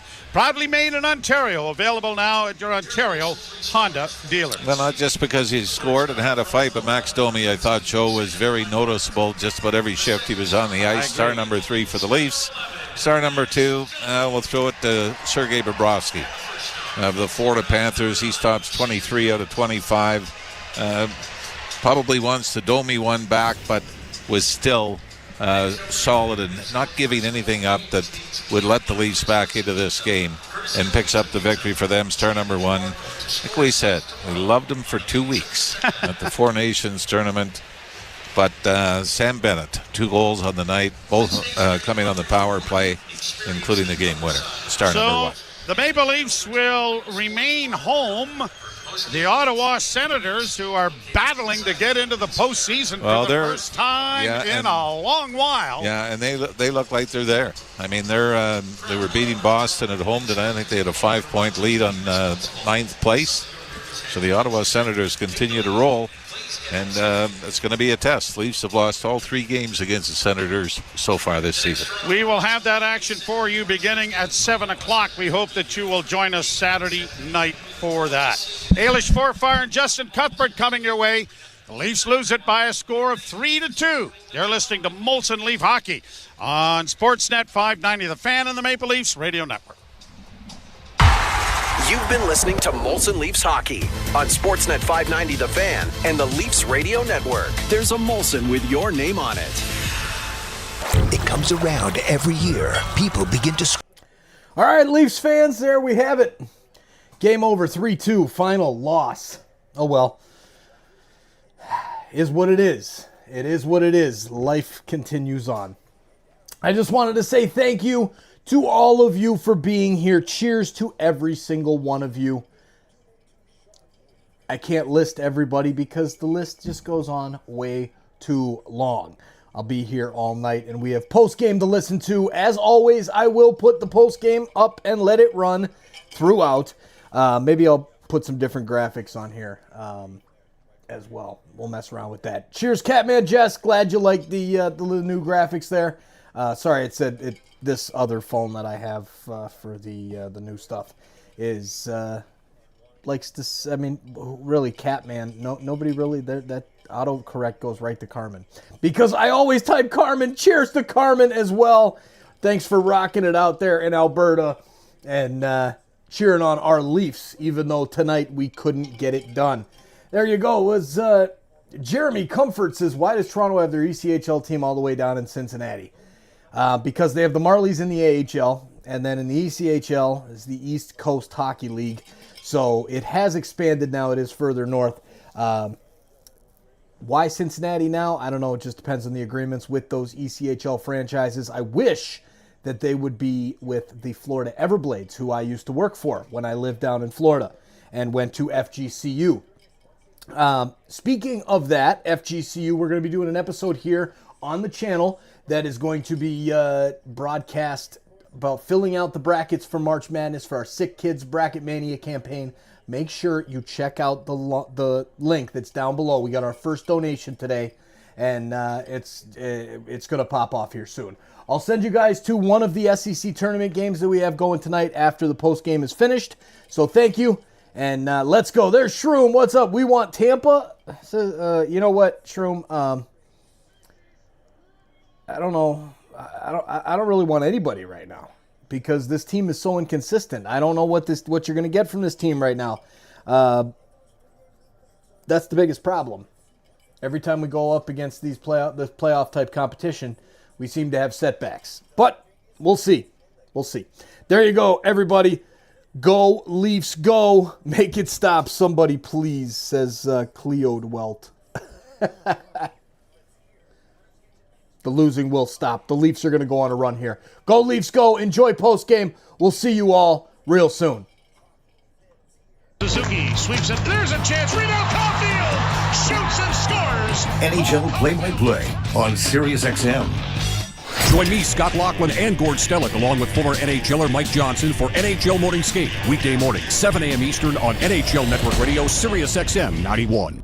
And the Maple Leafs Radio Network. Leafs dropped a big one to the Florida Panthers 3-2 final.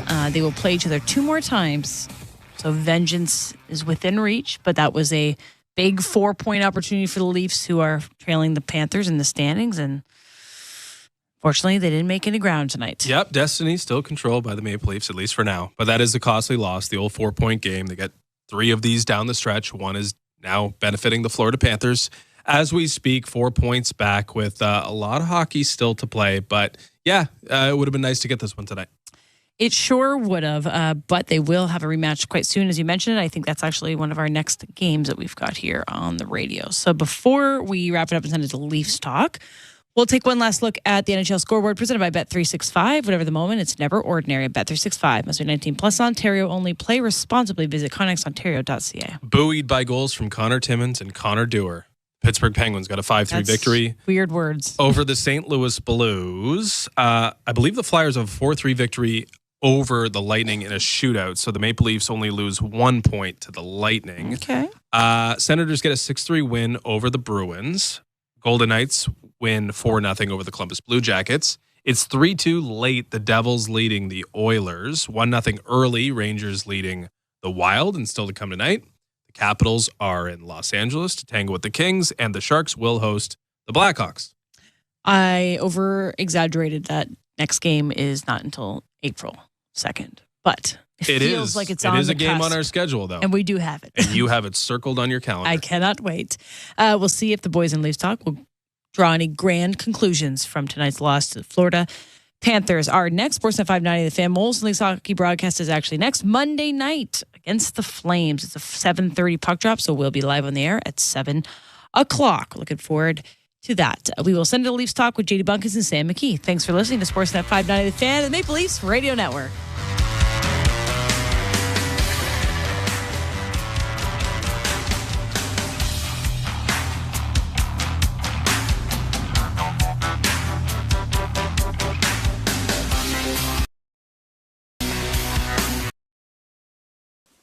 Leafs Talk is Sam McKee.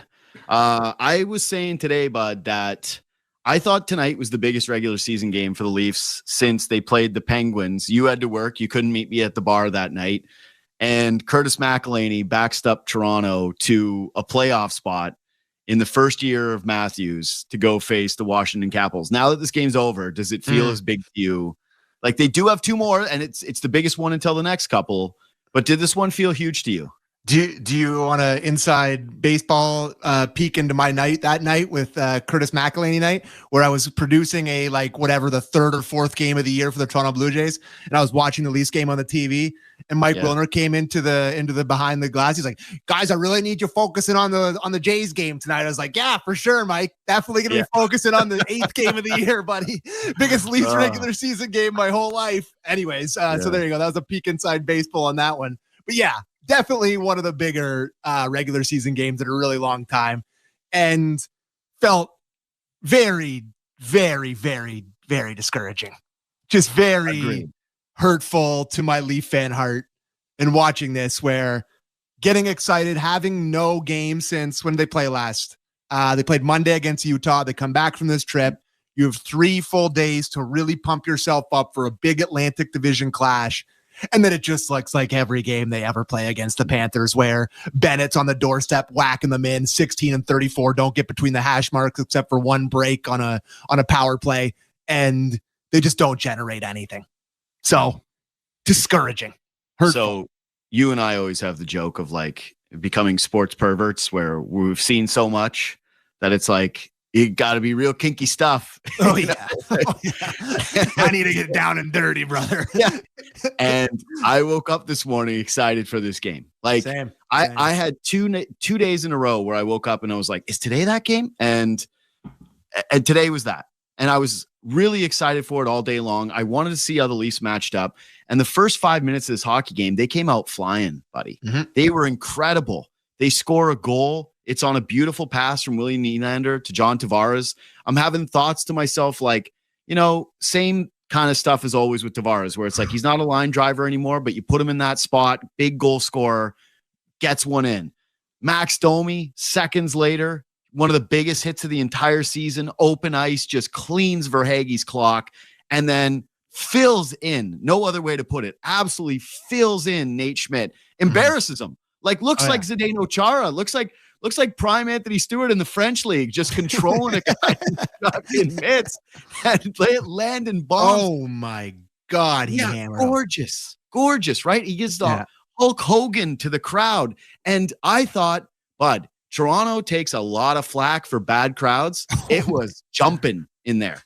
The people were popping down in Toronto. And I thought, here we go. Here's some attitude for this team that's been dying for this for weeks, really, because it's been pretty lackluster coming off of this trip, and you could kind of make excuses like deadline, long trip, after the Four Nations, blah, blah, blah, blah, blah, blah, blah. New guys trying to find their footing with the team. And I thought, look at these guys. What a proud effort to start this game. And then the rest of 15 minutes of the first period, Panthers just take over. Leafs take dumb penalties. Way too much perimeter play on the outside. Like, this team, you look at the way Florida plays and the way that they get their goals, like just around the net, buzzing, and the way they aggravated Stolarz versus this game, where's that for Toronto, right? Like, where's that from their star players, their best players? It's completely absent in a game like this. And I tweeted it. I know I'm going long here, but you could look at the shots. You could look at the deserve to win meter, I'm sure. You could say, it's power play goals and 5-on-5. It's pretty even. This is a team that's without Matthew Tkachuk. This is a team without Aaron Ekblad.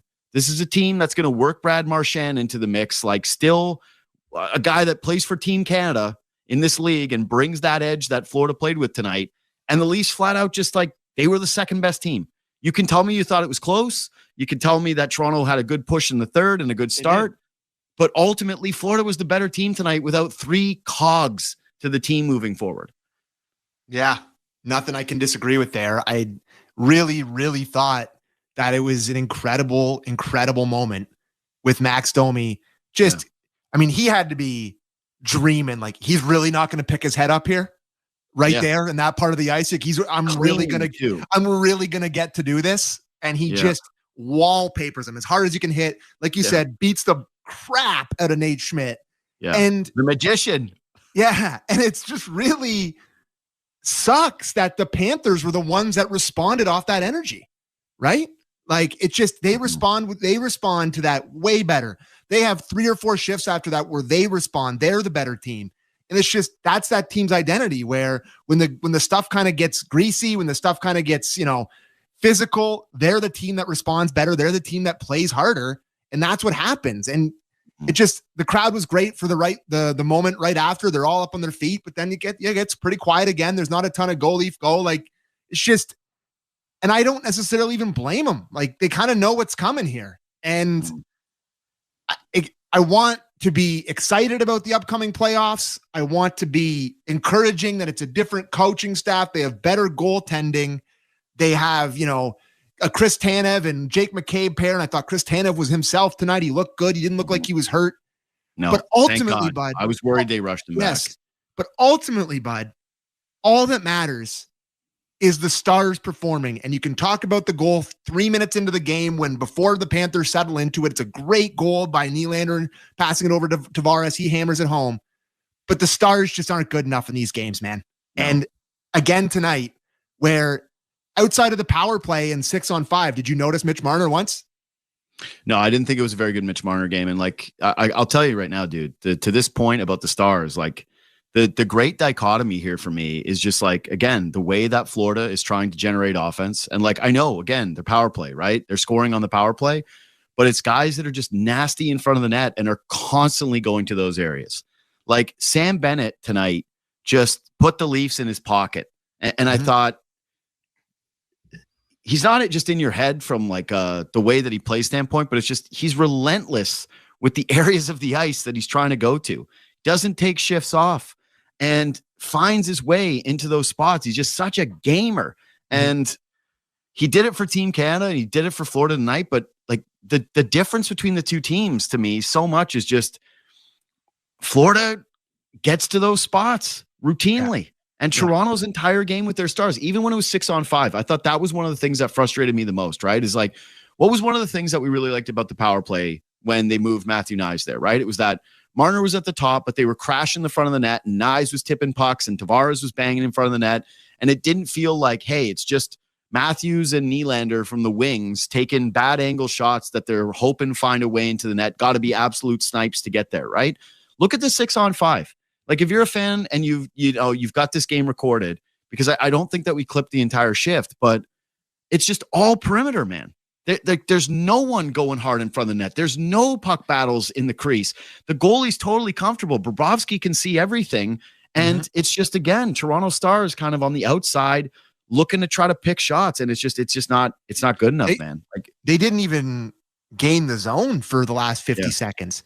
Like it just feels that there's a really big fear of contact and big fear of the Panthers when it comes to a lot of the players. Like, I'll give Max Domi full credit tonight. I wanted him on the ice. I wanted the puck in his stick. I wanted him dictating because it felt like he was one of the very few forwards on the Toronto Maple Leafs that wasn't afraid. Like it just. Can I dig on that for a sec? Because this is my thought with Max is one, he gets kicked out to the wing and obviously like that's where he's meant to be. Right. So good for him because he's actually like, this was always the case for Max Domi, was like properly slotting him and making him a winger rather than trying to be like a responsible centerman who's playing a 200-foot game against the Florida Panthers. Like just wasn't going to happen with Nick Robertson on his wing. Right. And you and I were both texting about Lawton tonight. Like you could really start to pick up some pieces of his game. Like doesn't get that one clear on the PK, which is a tough spot for him. But overall, this was like by far his best game as a Leaf. I know not a crazy bar, but he was doing positive things. But the thing I thought about Max tonight is how he is the kind of player that you pray is built for games like this, right? Exactly. Played within himself, didn't take stupid penalties, was clearly aggressive, makes a big hit, shoots a damn puck for once off the rush. Like, thank God, because there was nobody else there to pass. Because, if anyone was even in earshot, He was would going have to do a probably quick head turn to see if he could feel anybody within 20 feet of him. Oh, we get to watch him beat the crap out of Schmidt again. Yeah, That's so really good. enjoyable. Of course, we're gonna let people watch him beat the crap out of Nate Schmidt. Nate Schmidt again. The ref grabbed him like when you see like dogs fight and an owner like rips a dog like by the scruff. That's the ref. There was like, get out of there, little puppy. That's an old dog. Yeah. So I just thought, what a real we've had a couple of moments this season where we've gone like, hey, this is something Max can build off of. Yeah. But I really think that this might actually be one of them. He just fit into this game. He was nasty. He was chippy, but he didn't do something stupid. Gets a fight, gets a beautiful goal, reacted to the crowd. I got to think that this had to be amazing for his confidence, even though he would obviously trade it all for the win. Totally agree. And as you know, like I said, with the playoff stuff and with all the stars, this is the opposite of what, this is like a visual switch flip where this switched into a playoff mode. And Max Domi rose to the occasion and was hammering guys and physical and carrying the puck and passing and having the puck on his stick a ton.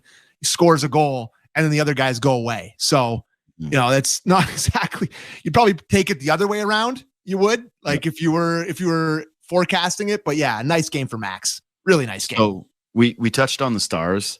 Yeah. And like I said, not good enough. It's very clear and obvious. Like I actually thought Matthews was around it a little bit more tonight than he has been in recent memory. Like he created a couple of opportunities, doesn't finish. He has the one that just goes over the bar. But I actually thought Matthews played one of his, better games. From just him feeling like he was the line driver tonight versus Marner, who I really did think was pretty invisible for the most part. Like I can't tell you how many times I wrote down Mitch in the notepad tonight in terms of oh, that was a nice shift or that was a nice play. And normally when we do this show, I have to kind of dial it back and say, all right, don't try to get too many of these clips or don't try to highlight too much and emphasize too much of it. But ultimately, that was one of the biggest problems in this game. I already touched on it. Thought it was too perimeter. Thought Matthews was driving the net, trying to make some plays, but ultimately not good enough for many of those guys. But one of my biggest points of frustration from this game, honestly, is you've got a Florida team. Both of you guys are scrapping and clawing for 5-on-5. I think anybody with a brain would have known coming into this that this wasn't going to be a high-scoring affair, right? It was going to be intense. It was going to be tightly checked. It was going to have a bit of a playoff feel. The dumb penalties in this game really hurt this team. And it starts with David Camp. You've got all this momentum in the first period, and you try to go behind the goaltender through his crease when the fourth line's on the ice, actually generating a scoring chance. I thought it was one of the dumbest penalties I've ever seen in my entire life. What are you doing? It is just a completely brain dead moment. He goes to the box and Florida doesn't capitalize on that one, but they get a little momentum going. All of a sudden you're not rolling your lines the same way, right? You've got to use Matthews and you've got to use Marner on the PK. And then the next one, listen, I know that the ref should have blown the whistle. I think you called it in the text, a hero move by them not to blow it. I totally understand fans being frustrated with that. They mentioned it on the broadcast, but Oliver Ekman-Larsson, you sucker punched a guy in the face in front of the ref. I don't mind you even trying to lay the lumber there, give a little bit of a cross check, but it's just a irresponsible, emotional play in a super tight game. Look at Bennett, man. Look at Bennett. Yeah, I know. Bennett's a freak. And it's he's just in there. Like I said, you could tell Stolarz was pissed. He got really mad at, I can't remember what the guy's name is right now in Florida, depth player for them later in the game. What? AJ Greer. Yeah, the Greer around the net later. It's but to take this penalty in this spot when you're protecting a lead, just dumb, man. I'm sorry. I don't think that's team toughness. I don't think that's what you're looking for. To me, that's getting too emotional and playing outside yourself. And it's something that we've been talking about with this team in the past when they play these kind of games, right? Against the Bostons and the Floridas of the world that play them chippy and they have those couple of spots. And this one bit them in the ass. And then they've got the too many men penalty later where it's McMahon, you selfish got what are you doing? You go to the bench and then you turn. How often do you see that where a guy goes there and he's it wasn't even he was having an aggressive play. He just kind of coasts into the offensive zone. So I thought dumb penalties really hurt them tonight. And so if you're going to cry about the power play goals or the power play discrepancy, it's you got to point out the guys that had just bozo moments in this game. Definitely. And to add to the feel of the playoff failures that give all the Leaf fans PTSD, right? Yeah. They score on their power play opportunities, on the two dumb penalties that you take, and the Leafs have their opportunities and look absolutely brutal on their power play. And it's just that's something that's haunted this team forever in the playoffs in the first round that they've gone out in is the special teams discrepancies where the other team's power play is just lethal. They get the puck right between the hash marks. Bennett just hammers it home both times from the sweet spot. And it's just, that's another thing that just has killed you in years past, and you let it happen again tonight. So Baseball Dude 34 says in our group chat here, or not our group chat, our text, but says that this is a Berube rips into the team game tonight. And is it? No. Like, it never is. No. I honestly, man, my prediction is that, like, we saw Berube get really angry with the team on the bench in the Vegas game.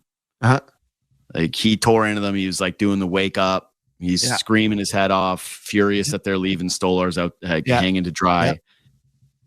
You don't see too many of those moments from him. And I do wonder my bigger curiosity with him, honestly, is not using the media. It would be to find out what it's like behind closed doors after this one. Like, what the level of accountability might be, because it's so repetitive, and I hate talking about it at this point because it's just like, it's exhausting because they just don't do it. But like, this was such a game for me where it's like, when they bump Domi up, they give him a look on the second line for a shift. I'm like, bump Marner down and put Domi there and let Marner play with Lawton for a couple of shifts or Tavares. I don't care, but just give me a different look than exactly what we're seeing over and over and over again. And you just saw it tonight where it was like Barkov just eats him up, right? Just, hey, you're not really going to do too much against me. He owns Matthews. 100% owns him. And it's like, at what point are you going to try to like do something different? Like, you came in here, you watched Sheldon Keefe coach this team. You were working on the TNT panel, right? You got to watch the Leafs in playoff games, big games, got to pay close attention to him because he knew all along that he was going to be a front runner candidate if things went sour for Sheldon Keefe, right? Like, I had Berube on my show. I think you would have had him on yours. Yeah. He was always like pretty diplomatic with the way that he talked about the team. Not like he was like Mr. Flyer and Bluster anyway, but he knew that he had the outside shot. So for him to like watch that team over and over again and not think like, hey, let's break up these guys in moments like this, especially when it's not going, I think is pretty frustrating. So I don't care about what he says to the media today.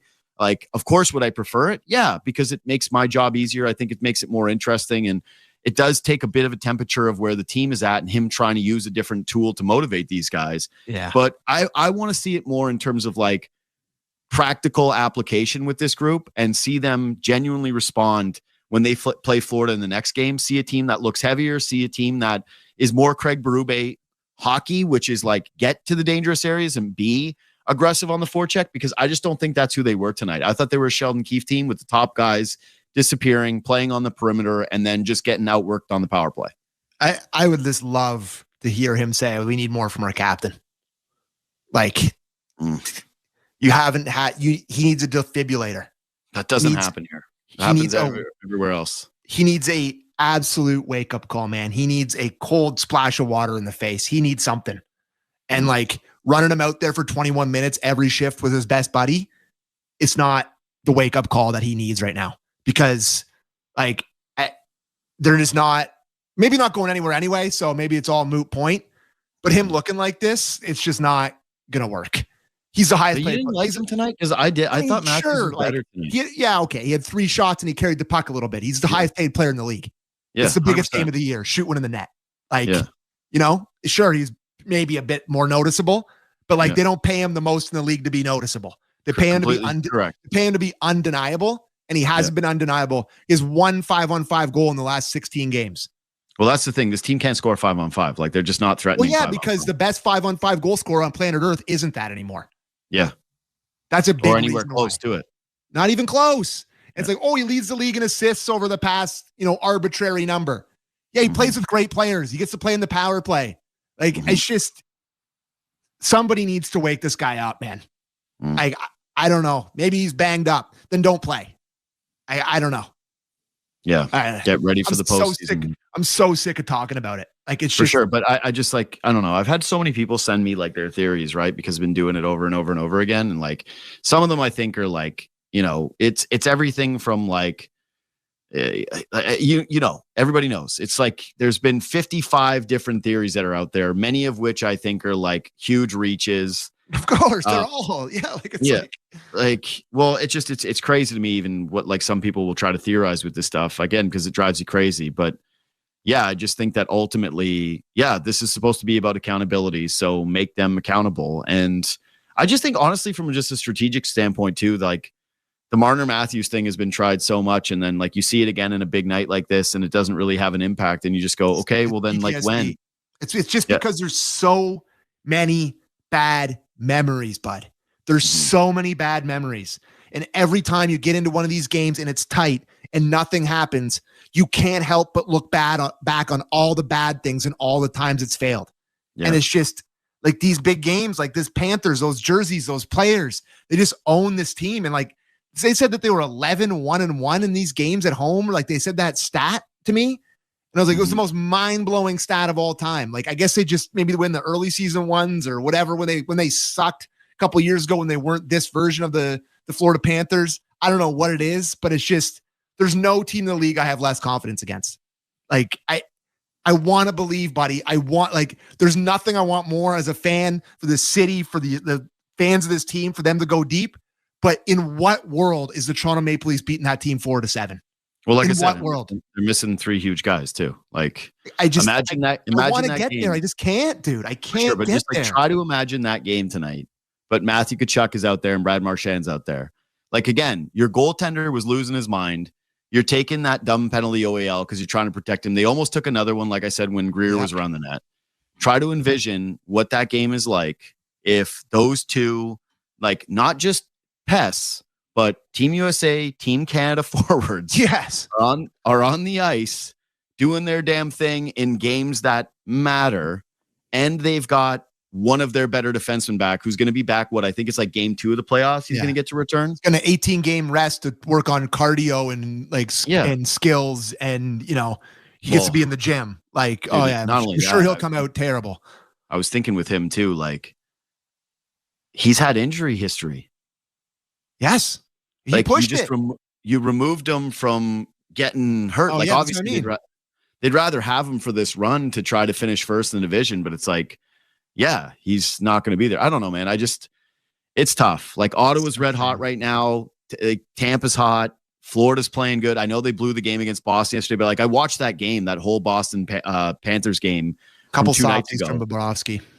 What? Yeah, a couple softies from Bobrovsky. Yeah. But also like Boston played one hell of a hockey game too to come back. Like, they're down 2-0 and they showed like a ton of grit in the third period, and they came through, and I was just like, this is kind of where I was actually going with this. Matt in the chat says Leafs lost to Colorado, Vegas, Florida recently, and they didn't look like they were close to contenders. It's like, how do you not read that and take something out of it, right?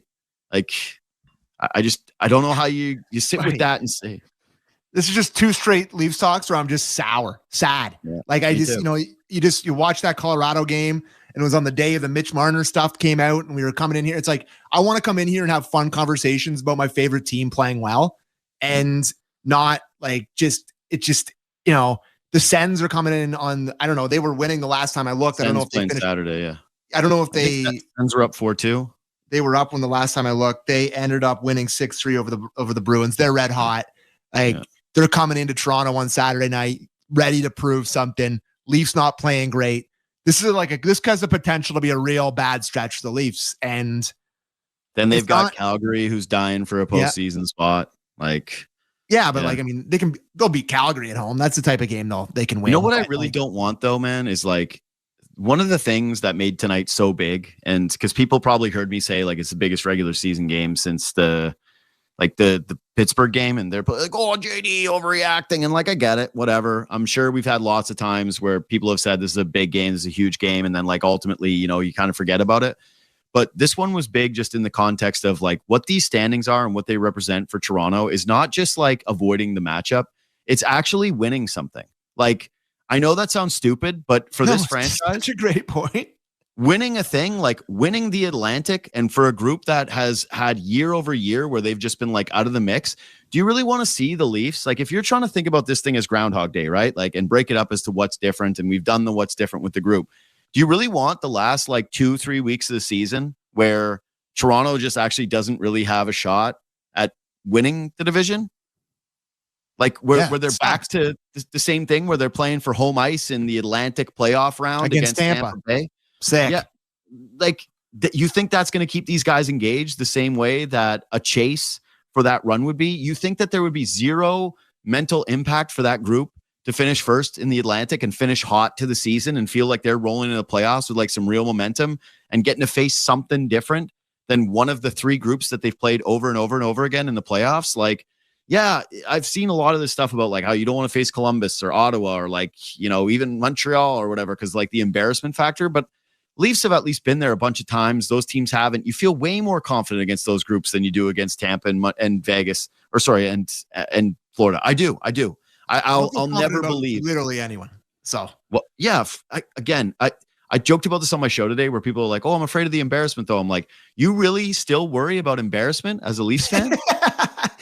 Like that's a real thing for you. Like they lost 3-1 to Montreal in the Canadian bubble series. Like we thought, like they keep losing the first round every year. They finally get past the first round. They do a "We Want Florida" chant, and Florida caves their heads in and sends them into a spiral. They overpay every single one of their players in every single negotiation. They have more drama seemingly than any other team. And I know it's all just the big bad media's fault for doing it. It's not like, you know, their GM asking a star to waive his no trade at the deadline. It's the media's fault for that. It's the pressure of the market's fault for that, I'm sure. Whatever. Yeah. It's not Mitch's fault, that's for sure. I wonder if Mikko Rantanen would have been looked any better tonight. That's an interesting thought. Anyways, don't say that to me. No, especially my position was that, like, yeah, they'd be better with Marner down the stretch to get to the postseason and better with Rantanen in the playoffs. And it's like tonight was not good in that bucket. No, Marner was not honestly one of his like least noticeable games ever. Again, like my silver linings is great night for Domi. Yeah, I thought a real positive step forward for Lawton in terms of like you could start to see like the things that he does well. And he just looked a little more comfortable in this game. Yeah, not phenomenal. I'm just saying got to bear down on that puck and get it out of the zone. Yeah, got to bear down. Play though for sure. But he was trying to blow the zone, and it's like he's got a guy right on his shoulder. It's you gotta bear down and get that puck out. I know it's an easy thing to say, but like you're killing a penalty. You're a penalty killer. That's your role. You're not going to beat the guy that's on your hip to the puck. You're not going to get a breakaway. Yeah. Like I don't know if we have that play or not. I didn't ask him to clip it, but like he's looking up. He's not looking down to the puck. He's looking to go bear down, get that puck out. Unbelievable play by Seth Jones. I think though, like.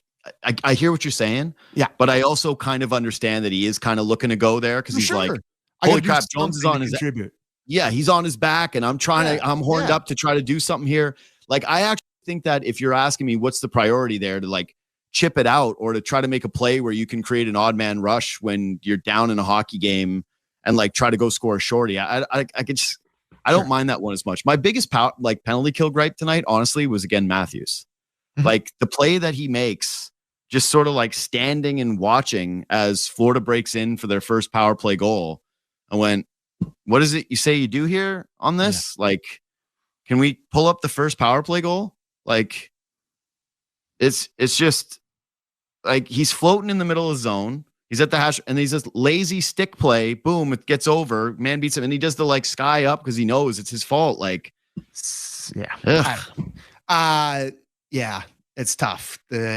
Matthews, we've talked about it enough, but it's just not a lot of great reads going on out there at the moment. For sure, but that one just like, dude, what are you doing? Like, you got to, again, it's a wake up play. What are you doing? What are you defending there if not for him? Why are you not jumping forward? I know it's like a split second decision, but like, that's what you do as a great player. That's what you do as a penalty killer.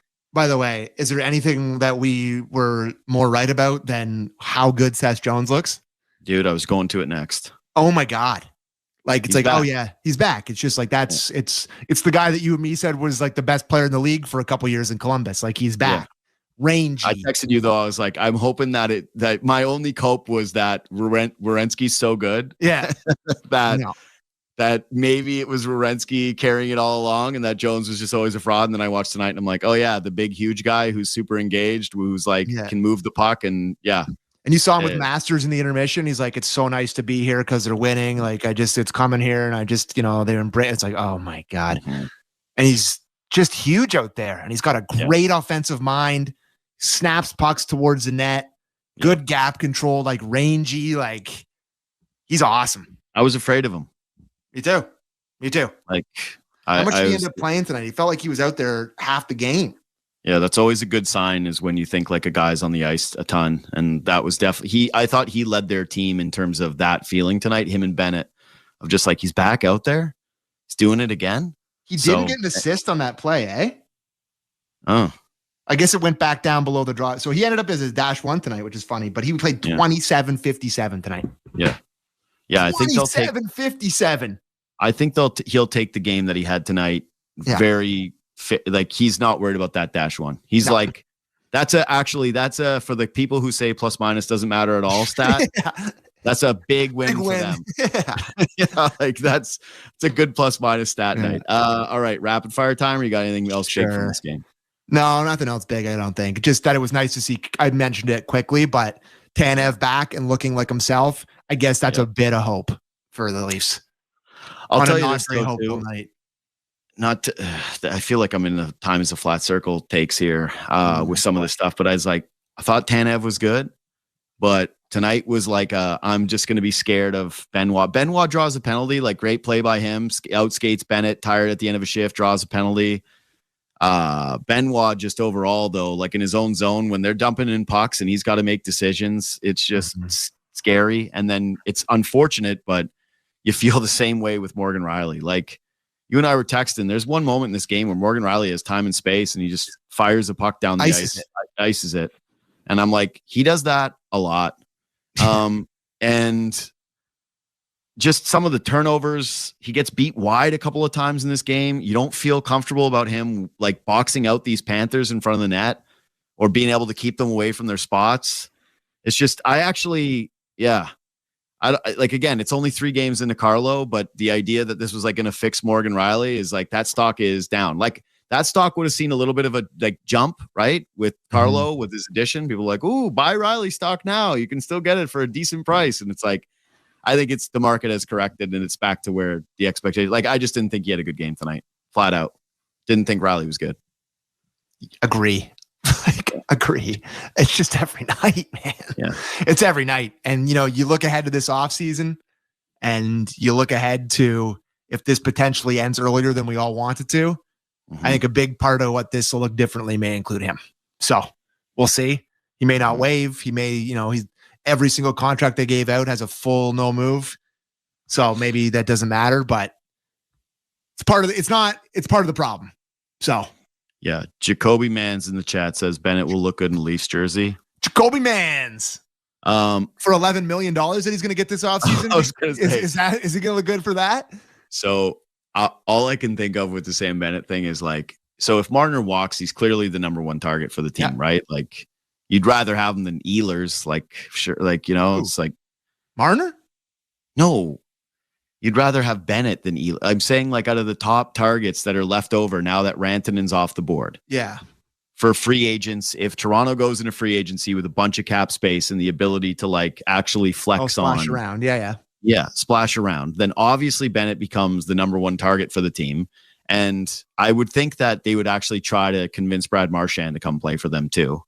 Mm-hmm. But I'm just saying, like he's signing for $850K in Florida. Yeah, probably. But I'm just saying, if it's like it doesn't happen, like that, those guys would be like players of interest, players of note for Toronto. But I will say that Bennett just reeks of someone who's just like so good, so incredible, and then he comes here, it's like David Clarkson, where 1,000%. Like there's just you couldn't have nailed it more. Like I have nothing else to add because you're bang on. And I will say that Bennett's one of my favorite players too. Agree. Like, yeah, love him. So I'll love it and I'll do it. But I'm just saying that I can feel it where it's like, oh, you let Mitch Marner leaves, and then you got Bennett, and the fan base is like, don't worry, we got Bennett, he's a stud. And then it's like, yeah, he's a stud on Florida where they've got all the other studs, and like he gets to stand in with the studs and stud. There's just no way it works. There's just no way it works out the same. Yeah. Like we just all want it to look like it looks there, and it just will not look like it. He would look terrific in blue and white, though. Like I've actually pictured it, and I'm like, yeah, this would fit. Like this would be a thing. And he's just such a menace out there. $10.5 million contract for Sam Bennett. He's going to get paid. I'm happy for the guy having a career year as one of the top free agents in a year. The cap spikes. Like this is what you dream of. So good for him. Yeah. Good for him. Just such a good player, man. I got to tell you, my other thing with Bennett that I really love about him, and this is the worst part of Leafs talk maybe ever. Cat talk? Well, no, it's just I was going to say that, like, yeah, Leafs fans are pissed. They're watching this. And they're like, we really want to hear you just, like, kiss Sam Bennett's ass and be like, wow, he's the other reason why I'm crushing on him. But I do love that he's just stoic, man. Yeah. Like, you get in his face and he just looks the same. He's like scoring goals, like very little excitement, like hits a guy, doesn't do anything, like just around it. He's just always stone face. There's something about it I like. All right. That's enough of that. Yeah, that's enough. Okay. Yeah, I'm good on that. Like, I know it's enough of that. Like, he's good. Yeah. Yeah, I don't want to keep praising him. Like, all we do is praise. Listen, he scored he scored in the most meaningful game for Canada in 15 years. He was crucial in that game. Yeah. He scored 2 goals tonight. He's going to get paid $1 million, potentially $100 million, potentially by the Toronto Maple Leafs. You know, it's just, he's a good player. He's a really good player. Yeah, I got nothing else from this one, buddy. So, yeah that's it for me. Strap in for the Battle of Ontario. Like, let's have a positive one. I don't want to do this. Like, this is depressing. And they have 2 more games against these guys coming up. So maybe they can flip the script. Maybe they can look a little bit better against them. You want a positive one for that? Yes. You're in Hawaii and you won't see Florida and Tampa back to back in April. Oh my God. Yes. You'll just be just like doing that, getting a lay, doing your White Lotus, culturally appropriating, thinking that you're cool. Like, no, the locals really like me here. No, I would never. I am the most fearless guy ever. I do not fit in anywhere other than Owen Sound, Ontario. Yeah. Yeah, I was going to say, you know who's bad for that? You? Me, yeah. Every trip. Like, got to fit in with locals having a drink. So, like, I get it. Yeah, we both live here. Yeah, like, goes, has a drink and a dart and tries to, like, kiss ass to a local and be like, what's the cool spots around here? I'm just a dork. It's so embarrassing. Anyway, subscribe to this podcast. Please leave 5 stars. Please leave a thumbs up if you're watching on YouTube. Again, like all these things, even if you're a YouTube watcher, please subscribe to the podcast. Like, follow the podcast on Spotify and on Apple. Really helps out the show, really makes it so that it's like a sustainable product. Follow us on Twitter and Instagram at JD Bunkus, at Sammy McKee. Reach out to us anytime. Share the show, and we will see you Saturday night for the Battle of Ontario. I think a big one.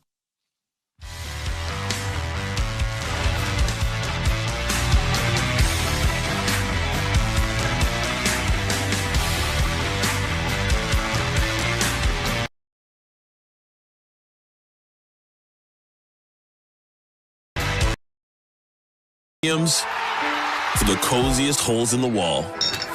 From house parties to porch hangs to pride celebrations. From your favorite fuzz shop to your local Indian spot. From noodle bars to sports bars to salsa bars. There's a Molson with your name on it. Canadian Ultra XL. Molson. Everyone in. Must be legal drinking age. At last, the Subaru winter is here. It's the perfect weather for the beach. Feel the sun's rays on the small amount of skin peeking out of your ski mask. Put on your beach puffer and hear the sound of the waves crashing over the chatter of your teeth. Get out there in winter like it's summer with standard symmetrical full-time all-wheel drive and advanced safety systems. Visit your local Subaru dealer today. Heard of Uline? You know, the have-it-all in-stock, ready-to-deliver shipping and industrial supply specialists. The company that does things for you that are unheard of, like keeping 41,000 items in stock in our own warehouses. With customer service reps on the line to get you what you need when you need it 24/7, 365 every time. Maybe you heard it here first. Want to hear more? Visit uline.ca. ULINE, your shipping and industrial supply specialists. You've been listening to NHL Play-by-Play on SiriusXM. Head over to SiriusXM NHL Network Radio, SiriusXM 91, for the best hockey talk.